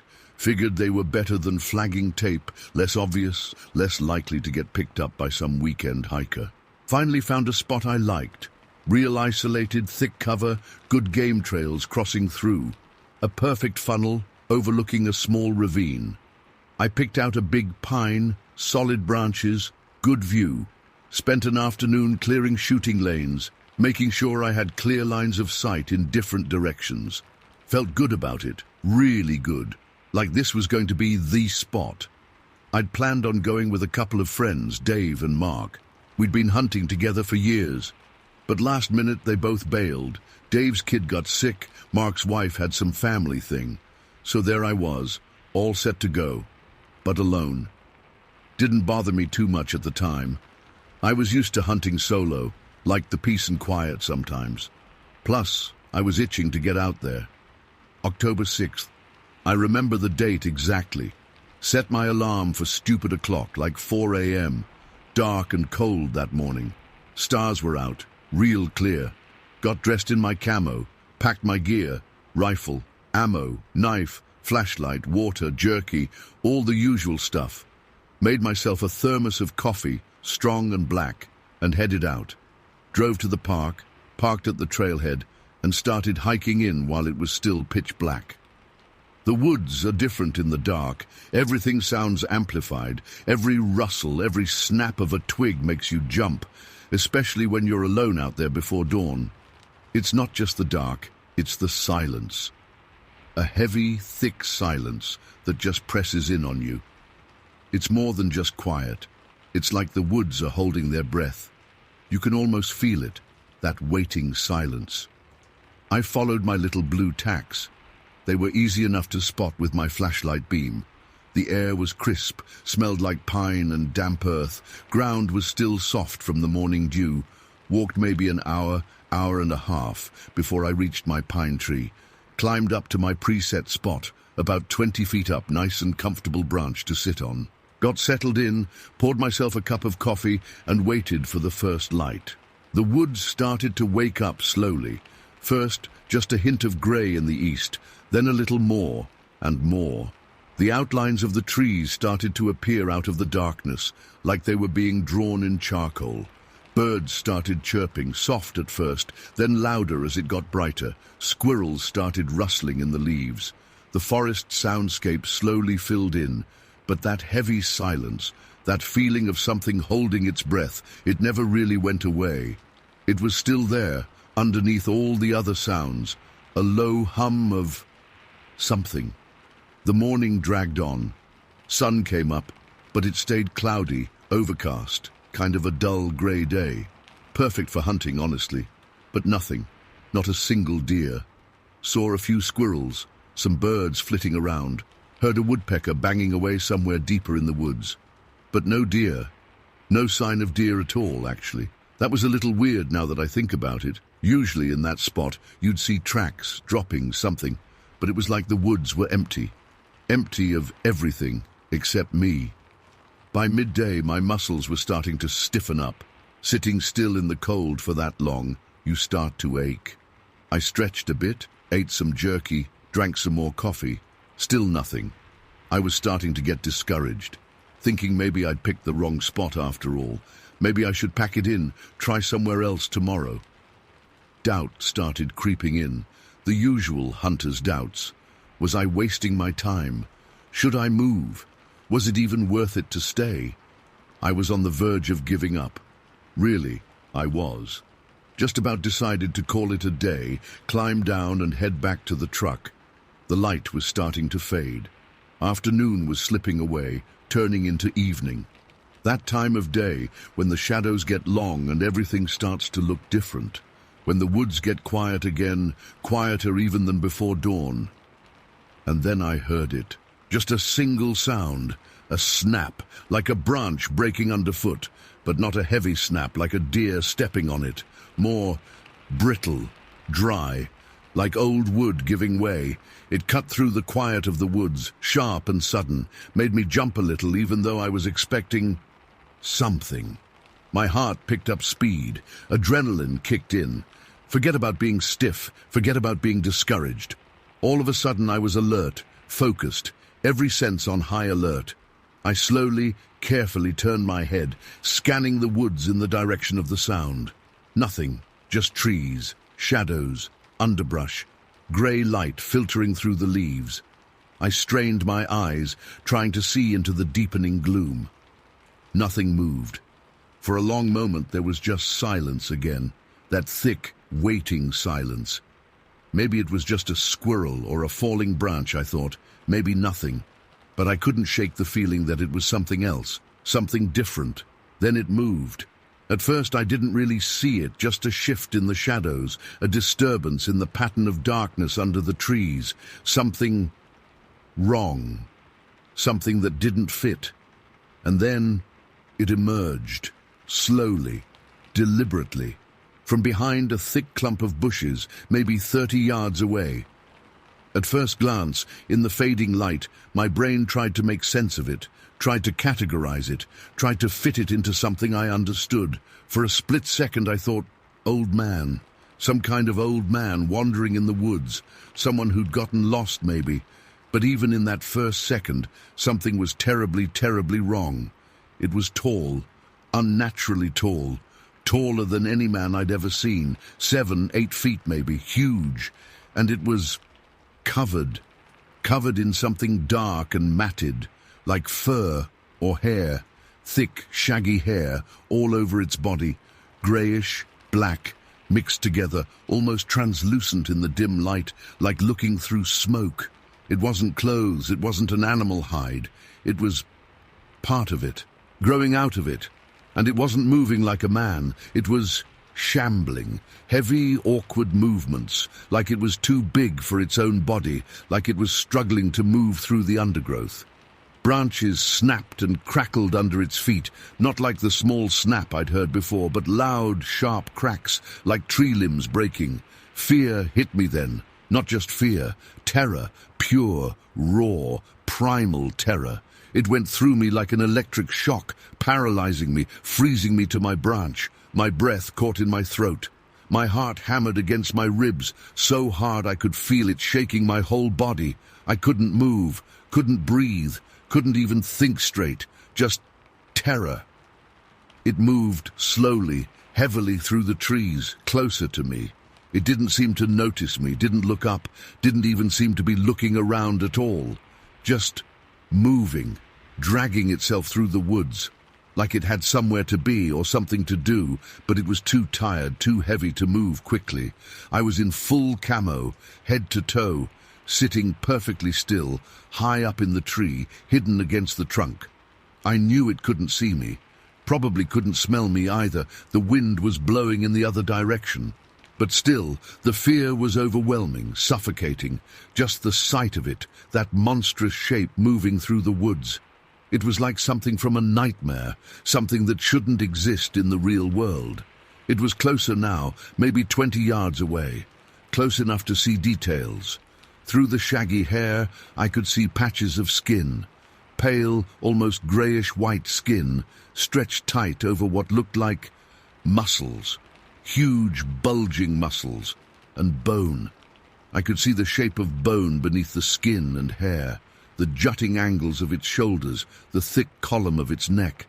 It was like something unfinished, like it was barely held together, like the skin and hair were stretched over something raw and powerful underneath. And the size of it, it was massive, truly colossal. Bigger than any bear, any moose, anything I'd ever seen in real life or in pictures. This wasn't just big, it was gigantic, monstrous, and it was real. I was looking at it, right there in front of me, moving through the woods. I watched it, frozen, unable to move, unable to speak, barely able to breathe. My eyes were wide, staring, fixed on it, taking in every detail, trying to understand what I was seeing. It moved between some fallen logs, stepping over them with a heavy, clumsy gait. The hair shifted as it moved, revealing more of that pale skin, glimpses of muscle, the sheer scale of it. It was grotesque, but also undeniably there, solid, real. For almost a full minute I watched it, an agonizing, endless minute. Time stretched out, slowed to a crawl. Each second felt like an hour. Each breath was a struggle. My whole body was rigid, trembling with suppressed terror. I was a statue, carved from fear. Then finally it turned. Slowly, heavily it turned its head, not towards me, not like it had seen me, just turned its head in a different direction, like it was changing course or reacting to something else, somewhere deeper in the woods. And as it turned, it moved away from me. It took another few steps deeper into the trees. The undergrowth swallowed it up. The shadows closed in around it, and it vanished. Just like that. Gone. 1 second it was there, a monstrous shape in the fading light. The next second, nothing. Just trees, shadows, silence. But not the same silence as before. This silence was different, heavy, charged, like the air itself had changed. I stayed frozen in the tree, still couldn't move, still couldn't breathe properly. My heart was still pounding, hammering like a drum solo in my chest. My hands were clenched, white-knuckled around the branch. I was shaking, violently shaking from head to toe. Cold sweat was pouring down my back despite the chill in the air. I must have stayed there for a long time. I don't know how long. Minutes? Hours? Time had lost all meaning. The light was fading fast now. Dusk was turning into full darkness. The woods were getting darker and darker, closing in around me. And all I could think about was it, that thing, that creature, whatever it was. Finally, slowly, painstakingly, I started to move. First, just my fingers, unclenching them from the branch, then my hands, then my arms, like coming back to life after being frozen solid. Every movement was stiff, jerky, uncertain, but I had to get down, had to get out of that tree, had to get out of those woods. I climbed down, clumsy, shaky. My legs were weak, trembling. My knees felt like they were going to buckle. I reached the ground and stood there for a moment, swaying, catching my breath. Then I turned and started to run. Not a slow run, not a jog, a full-out panicked sprint, like something was chasing me, like my life depended on it, because in a way I think it did.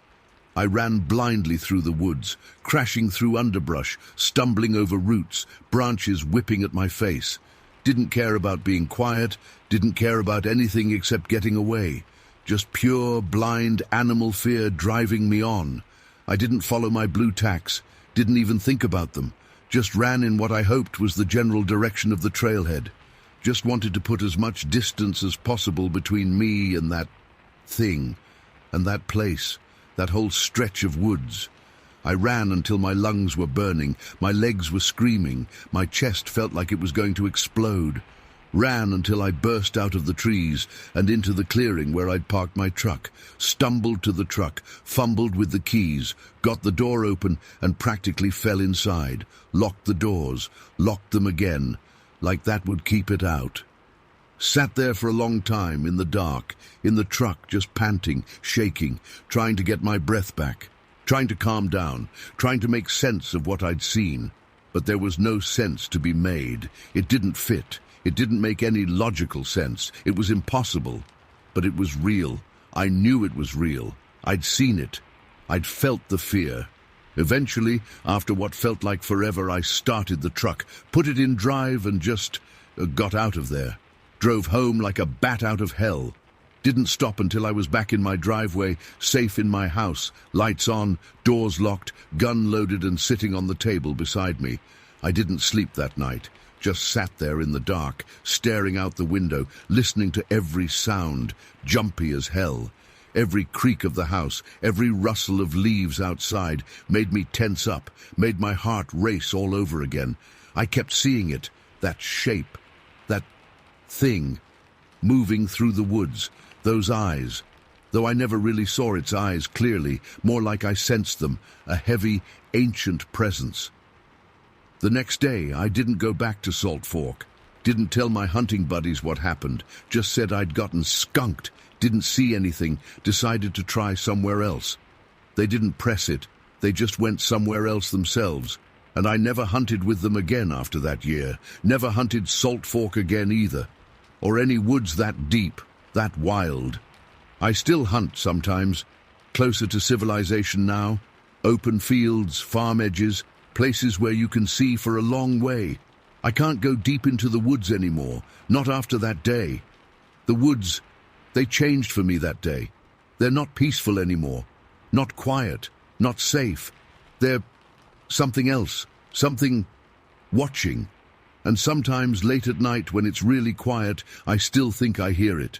Just a snap, a dry, brittle snap, out in the dark. And I know it's still out there, somewhere, in the deep woods, waiting. And I still can't explain it, I just know what I saw, and I know I'll never forget it. Never. Story 14. A goose. Okay, so, you want to hear about something that messed me up, right? Something that, well, I still don't really talk about it much. It happened a couple of years ago, and even now, thinking about it makes my stomach clench. It's not something you just shake off, you know? Especially not when it's like, right there, in front of you. Real. It was late October. You know those nights when the air just feels heavy? Cold, damp, the kind of cold that seeps into your bones, not just on your skin. Me and my friend Mateus, we were walking back from town. We'd gone to grab some pizza, maybe hang out at the arcade for a bit, just normal stuff. We live out on Winding Stairs Road. Yeah, I know the name sounds creepy even now. It was always just a name, though. You grow up there. You don't really think twice about it. It's just home. But that night, the name kind of felt different. Winding Stairs Road is isolated, like really isolated. Once you get off the main highway, it's all winding roads. Surprise, surprise, and woods. Thick woods. The kind where when you're driving in the daytime, sunlight barely gets through. At night, forget about it. Pitch black, except for your headlights and maybe the moon if it's out, which it wasn't that night. Just clouds and fog. Real thick fog, like the kind you could almost reach out and grab a handful of. Made everything feel muffled, sound traveled weird, just unsettling. We were walking because my mum's car was acting up again, some sensor thing, and my dad had it at the shop. We figured, you know, walk into town, walk back, no big deal. We're both in pretty good shape. But man, walking it in the dark, in that fog, it's way different than driving. Everything sounds different. Every rustle in the leaves sounds louder. Every shadow looks darker. You start seeing things, or thinking you see things. We were a good couple of miles from home, maybe more, and we were getting tired, honestly. It was cold, the pizza had worn off, and we were just wanting to be back in our own houses, warm and away from the damp. We were mostly quiet at that point, just walking, listening to our own thoughts. I was starting to feel that weird, anxious feeling you get when you're alone in the dark woods. Even though Mateus was right there, it felt solitary, like each of us was in our own little bubble of darkness and fog. Then, headlights. Thank God, headlights. We were walking on the side of the road, as far over as we could without ending up in the ditch. The headlights were way off in the distance at first, just two blurry white spots in the fog. But they got bigger fast. And slower too, like whoever was driving was slowing down. We squinted into the fog, trying to see who it was. You never know who you're going to run into out there. As the car got closer, we could see it was a cop car. Black and white, the light bar on top glowing red and blue but not flashing, just steady. Relief flooded through me, honestly. Not that we were in any trouble or anything, but just seeing those lights in the middle of nowhere, it felt safe, you know, like civilization. The cop car pulled up alongside us and stopped. The window on the passenger side rolled down. It was two officers in the front. The passenger side guy, he was a bit older, kind of grizzled looking. He leaned over towards the window. "You boys all right?" he asked. His voice was calm, kind of gravelly. "Yeah, officer, we're good," I said. "Just walking home." "Walking? Out here? On a night like this?" He raised an eyebrow. I guess we probably looked a little stupid walking along Winding Stairs Road at night in the fog. Mateus chimed in. "Yeah, just live up the road a bit. Car trouble." The officer nodded slowly. "Hop in. We'll give you a ride." Man, you have no idea how good that sounded. Getting out of the cold, out of the fog, just getting home quicker. It was such a relief. We thanked him, opened the back door and squeezed into the back seat. It smelled like police car. You know the smell. Sort of clean, sort of plasticky, maybe a faint whiff of coffee. The driver, younger guy, he was quiet. Just nodded to us in the rearview mirror. The older officer turned to face us a little bit in his seat. "Whereabouts you headed?" We told him our address. He nodded again. "Long way to walk." "Tell us about it," Mateus said, and we all chuckled a little. It was nice. The tension eased up a bit being in the car, feeling warm and safe. We started driving, slowly. The fog was still thick. The headlights cut through it, but it felt like we were in our own little bubble of light, surrounded by nothing but grey. The radio was on low in the front, just static and mumbled voices. It was quiet again, but a comfortable quiet now, not the creepy quiet from walking in the woods. We were getting close to our road, maybe a mile or so out. I was starting to relax, thinking about getting home, getting out of these cold clothes, maybe making some hot chocolate. Normal stuff. And then, the older officer, the one who'd spoken to us before, he suddenly tensed up. His head snapped to the right towards the passenger side window. His eyes got wide, like he'd seen something terrifying. He didn't say anything for a second, just stared out the window. The driver looked at him, his eyebrows furrowed. I looked at Mateus. We both exchanged a confused glance in the dim light of the car. Then the older officer pointed. His finger was stiff. His whole arm was rigid. Did you see that?" His voice wasn't gravelly anymore. It was strained, tight. "See what, Mike?" the driver asked, looking back at the road. "There, across the road." He was still pointing, still staring. My heart started to thump in my chest. Whatever he'd seen, it had really freaked him out. I leaned forward, craning my neck to look out the passenger window, trying to see what he was pointing at. Mateus did too. We were both looking. And then I saw it. It was just a glimpse, a flicker of movement in the fog and the trees at the edge of the road. Something dark, tall. It moved across the beam of the headlights so fast it was almost like my eyes were playing tricks on me. But it was there. Something huge, blacker than the night, crossed the road in front of the car. It was just for a second, maybe less. Then it was gone, swallowed up by the darkness on the other side. Mateus must have blinked or something because he went, "See what? What was it?" He'd missed it, but I saw it. And the older officer, Mike, he definitely saw it. He was still staring, his mouth slightly open. The driver, he'd slowed the car down, almost to a stop, but he kept looking straight ahead. "Jesus Christ," Mike whispered. It wasn't to us. It was just under his breath. "What was that?" I asked, my voice shaking a little. I tried to sound casual, but I was freaked out. Whatever that was, it was big. And it moved, weirdly. Too fast, too fluid for something that big. Mike finally turned back to us, his face pale in the dashboard lights. He looked scared, actually scared, like genuinely terrified. And cops aren't supposed to look scared, especially not in their own car. Did you see it, kid?" he asked me, his voice still tight. I nodded slowly. Yeah, I saw something. Big, dark, across the road." He just nodded back, his eyes still wide. He didn't say what he thought it was, but I could tell. I could see it in his face, fear, and something else, recognition, like he'd seen something like that before, or maybe just heard stories. Stories he'd probably dismissed until just now. The driver still hadn't said anything. He just started driving again, but slower than before. The silence in the car was thick now, heavy, suffocating. It wasn't the comfortable silence from before. It was charged, like something invisible had gotten into the car with us. We were almost at the turnoff for our road. Mike suddenly cleared his throat. "You boys got, you got any dogs at home? Big dogs?" he asked. I frowned.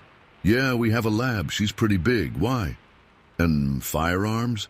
Any guns in the house?" He was looking at me, but not really at me. More like through me, like he was thinking about something else entirely. My stomach dropped. Guns! Why would he be asking about guns? Unless he thought whatever we'd just seen was dangerous. Yeah. My dad has a shotgun, hunting rifle." "Why?" I asked again, my voice getting shaky again. He didn't answer me directly. He just looked at the driver in the front mirror. "Tom, you want to swing by their place, make sure they get inside, okay?" Tom, the driver, nodded quickly. Yeah, sure thing." His voice was a little tight too now, I noticed. They pulled into our driveway. It's a long driveway, goes back into the woods a bit. Normally, I'd just say thanks and hop out, walk the rest of the way. But Mike, he turned all the way around in his seat, looking right at me now, his eyes serious. "You sure you'll be all right getting up to the house?" he asked. Yeah? It's just up the driveway?" I was so confused and honestly starting to get really scared. His reaction was way out of proportion for just seeing a deer or something cross the road. "We'll drive you right to the door," Tom said, turning around now too. He actually turned the car around in our driveway and started driving up towards the house, really slowly, headlights cutting through the fog, lighting up the trees on either side of the driveway. We pulled up right in front of our garage. Our house was dark. Everyone was probably already asleep. Mike turned off the engine. Silence again, except for the faint hum of the police radio. "Okay," Mike said, taking a deep breath. "You boys get inside, lock the doors, all of them, and maybe keep an eye on your dog tonight. Make sure she stays inside." "Officer, what was that we saw?" I finally just asked him straight out. I needed to know. My heart was pounding. He looked at me for a long moment, then he sighed and looked away, out into the fog. "Kid," he said, his voice low, "out here, out in these woods, there's things people don't understand, things they don't want to understand. Just be careful, okay? Stay inside tonight." He didn't say anything else. He just looked at me, that same scared, knowing look in his eyes. We mumbled our thanks again, climbed out of the car. They waited until we were inside the garage, fumbling with the remote to open the door before they backed out of the driveway. I watched their taillights disappear into the fog, feeling a chill that had nothing to do with the cold night air. We got inside, locked the garage door, then went into the house. Everything was quiet and dark, too quiet. Our lab, Luna, she was usually always happy to see us, barking, tail wagging. But tonight, nothing. Just silence. We called her name softly. "Luna? Luna girl?" Still nothing. Then we heard a faint whine coming from upstairs. We went upstairs following the sound. She was in my parents' bedroom under their bed, just huddled there, trembling. Her eyes were wide and scared, her tail tucked between her legs. We tried to coax her out, but she wouldn't budge. She just kept whining, low and scared. She was acting like she'd been terrified by something. We stayed up for a long time that night, Mateus and me, just sitting in the living room, lights on, listening to every little creak and groan of the house. Luna stayed upstairs, still hiding under the bed. We kept looking out the windows, into the fog-filled darkness, but there was nothing to see. Just the woods, the fog, and the heavy, oppressive silence. The next day, everything felt off. The sun was out, the fog had burned off, but the air still felt heavy. The woods looked different somehow, darker, menacing. We heard later from some neighbors that the police had gone back out to Winding Stairs Road that night after they dropped us off. They'd done some kind of search down by where we'd seen it, whatever it was. They didn't find anything, they said. No tracks, no sign of anything unusual. Of course not. But the story got around. People talk in small towns. Word spreads fast. And suddenly, everyone was talking about Winding Stairs Road and what the cops might have seen or thought they saw. Old stories started coming out of the woodwork, stories about weird noises in the woods, cars being rocked in the middle of the night while people were sleeping inside, hunting dogs running home terrified, refusing to go back into the woods.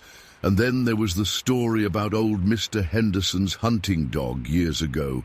He'd found it dead in the woods, down by the creek, the same general area where we'd seen that thing cross the road. They said the dog was messed up, legs broken, jaw ripped off. They said whatever did it, it wasn't an animal, not an animal they knew. People started calling it Bigfoot, Sasquatch, whatever you want to call it. Nobody wanted to say it out loud, not really, but the fear was there under the surface. You could feel it in the air, in the way people looked at the woods.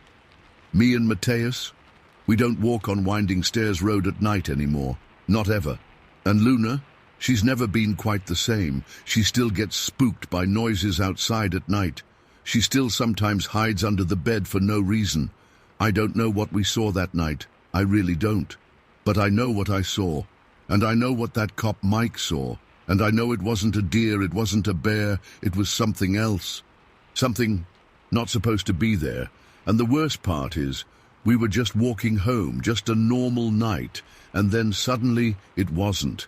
And it's like, now that something's been seen, you can't unsee it. You can't unknow.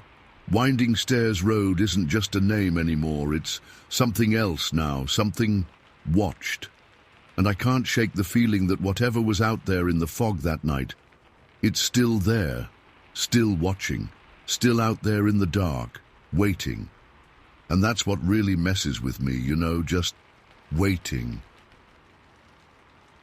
Story 15. We drove Zach's old pickup, a beat-up Chevy that had seen better days, but always got us where we needed to go, most of the time anyway. County Road 410 out there is practically nothing but gravel and potholes, bouncing you around like crazy, but we knew it like the back of our hands. It was getting dark as we pulled off the main road and onto the dirt track that led to our usual spot near the lake. Trees were thick on both sides, branches scratching against the truck, and the sky was just starting to bleed those deep purple and orange colors of sunset. Zach parked the truck off to the side, facing back towards the road, like we always did. It was habit, just in case we needed to get out of there quick for whatever reason. We unloaded our gear, traps, bait, shovels, the usual stuff. It was still kinda light out, but getting darker fast, that woods dark that's different from city dark. You know, that thick, heavy darkness that feels like it swallows up all the light and sound. We were just about to head out when Zach went to put the truck in gear. He pumped the clutch, pushed the gear shift, but it just wouldn't move right, stuck solid between gears. "Damn it," he grumbled, giving the gear shift a harder yank. Still nothing. He tried again, working it back and forth, but it was jammed good. "Transmission's acting up again," he sighed. "Gotta take a look underneath." Zach was always the one who could fix anything with an engine. Me, I was more the hold the flashlight kind of guy. He grabbed his old beat-up lighter, the kind that barely worked half the time, and squeezed himself under the front of the truck. All I could see were his legs sticking out. "Need some light here," he said, his voice muffled from under the truck. I held the lighter for him, the tiny flame flickering in the still night air, barely cutting through the growing darkness. He was fiddling around under there, grunting and muttering to himself, trying to find whatever was jamming up the gear linkage. The air was getting colder now, that damp chill that comes off the lake in the evening. It was dead quiet out there, just the occasional rustle of leaves, maybe an owl hooting way off in the distance, regular woods sounds. Then it happened. It started as a low growl, deep and guttural, like nothing I'd ever heard before. It wasn't like a dog growl, or even a bear. This was different. It sounded angry, primal. It came from the woods, deep in the trees, somewhere behind the truck on the passenger side. I froze, lighter shaking in my hand, the tiny flame dancing wildly. The growl got louder, more intense, rising in pitch, turning into a shriek. Not a human scream, not animal either, not like any animal I knew. It was monstrous, like something being tortured or enraged beyond belief. It was raw, pure fury, coming straight out of the woods. My blood turned to ice. I felt my heart hammer against my ribs, so hard I thought it would burst. Every hair on my arms stood on end. I wanted to run, to get back in the truck, to get the hell out of there, but I was rooted to the spot, paralyzed by fear. The screaming went on, tearing through the night, echoing off the trees, bouncing around in my head. It was filled with pain and rage and something else, something utterly evil. It sounded like it was getting closer. I didn't even realize I was yelling until Zach scrambled out from under the truck. He was covered in dirt, eyes wide, face pale in the flickering light of the lighter. "What the hell was that?" he whispered, voice trembling. Before I could even answer, something slammed into the underside of the truck, hard. The whole truck rocked, shaking violently. Zach stumbled back, tripping over the gear we'd unloaded, falling onto the gravel. "Get in the truck! Get in the truck!" I yelled, scrambling towards the driver's side door. I yanked it open, jumped in, fumbling with the keys. Adrenaline was pumping through me so hard I could barely think straight. I kept glancing towards the woods, towards the darkness where those screams were still echoing. I couldn't see anything, just the thick blackness of the trees. Zach was up now, scrambling for the passenger door. He practically dove into the truck, slamming the door shut behind him. "Go! Go! Go!" he screamed, grabbing the dashboard, knuckles white. I jammed the key in the ignition, twisted it. The engine sputtered, turned over, coughed to life. Thank God. I slammed the gas pedal, and the tires spun, spitting gravel, throwing us back against the seats. The truck lurched forward, tires finding grip, and we shot out of there, bouncing wildly down the dirt track. I kept the pedal floored, not caring about the bumps, the potholes, anything. Just wanted to get away, as far away from those woods, from that screaming, as fast as possible. I glanced in the rearview mirror, but all I could see was darkness rushing up to meet us. No headlights, no lights of houses, just pure blackness. We didn't say a word for a while, just gripped the seats, breathing hard, the sound of the truck engine roaring in our ears. The screams were gone now, swallowed up by the distance, but they were still ringing in my head, burning themselves into my memory. After a few minutes, when we were back on County Road 410, the smooth asphalt felt like heaven under the tires. I eased off the gas, letting the truck slow down a bit. My hands were still shaking on the steering wheel. Zach finally spoke, his voice hoarse. What the hell was that, Jonas?" I shook my head, not even knowing where to begin. "I don't know, man. I have no idea." My voice sounded shaky and weak, like I'd been yelling for hours. Did you feel something hit the truck?" He nodded, eyes still wide with shock. "Yeah, felt like something big, like it rammed right into the frame, and those screams, Jesus Christ, those screams." He shuddered, rubbing his arms like he was freezing, even though it wasn't that cold anymore. We drove the rest of the way in silence, just the sound of the tires on the road, the wind rushing past the windows. When we finally got back to town, the streetlights looked blindingly bright, the houses warm and inviting. Just seeing other people around, cars driving by, felt like coming back to life. We were still shaking, still pale, like we'd seen a ghost. We didn't talk about it much that night, or even in the days that followed.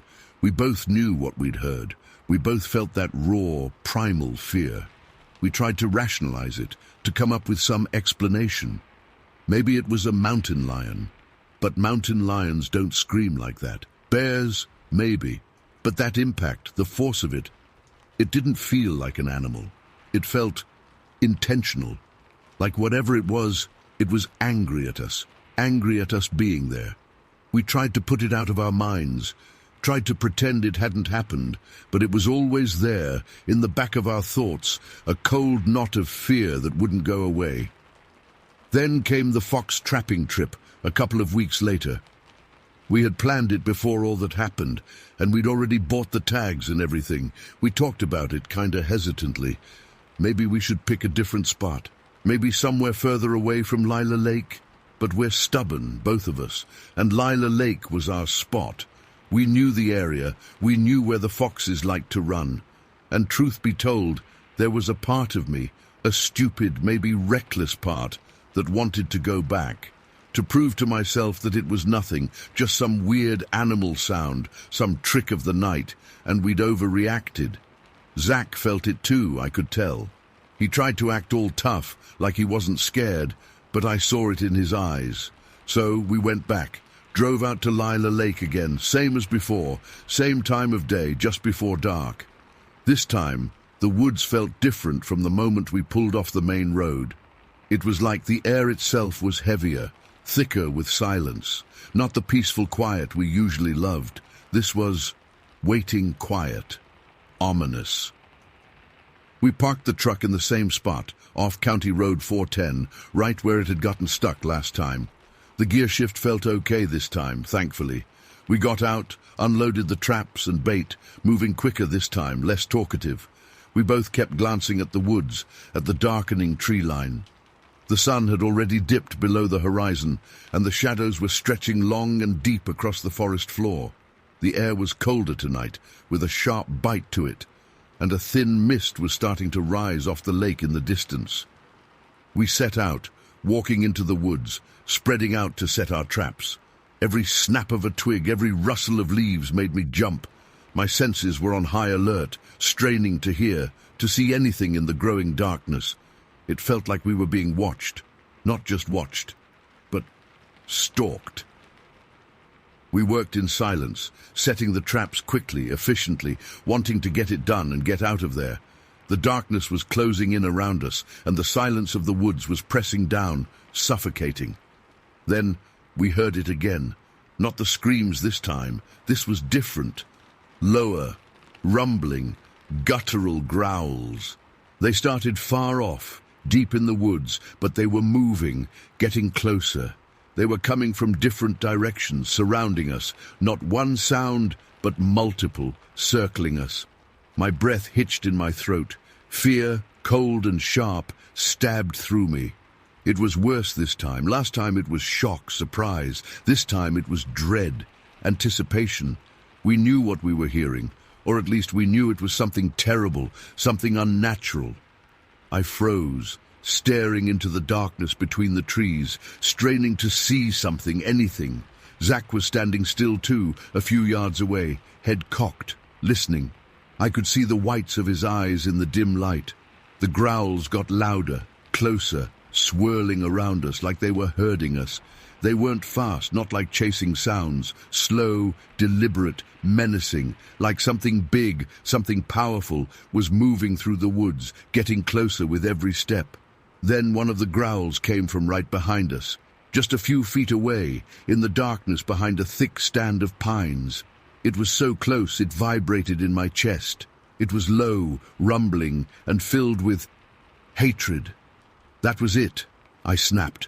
All that bravado, all that stupid need to prove it was nothing, just evaporated. Raw, primal terror took over. I didn't think, didn't hesitate. I just turned and ran. "Zach, run!" I yelled, pushing past him, crashing through the underbrush, back towards the track, back towards the truck. Branches whipped across my face, thorns tore at my clothes. I didn't care, just ran, blind panic driving me forward. I heard Zach crashing through the woods behind me, following close.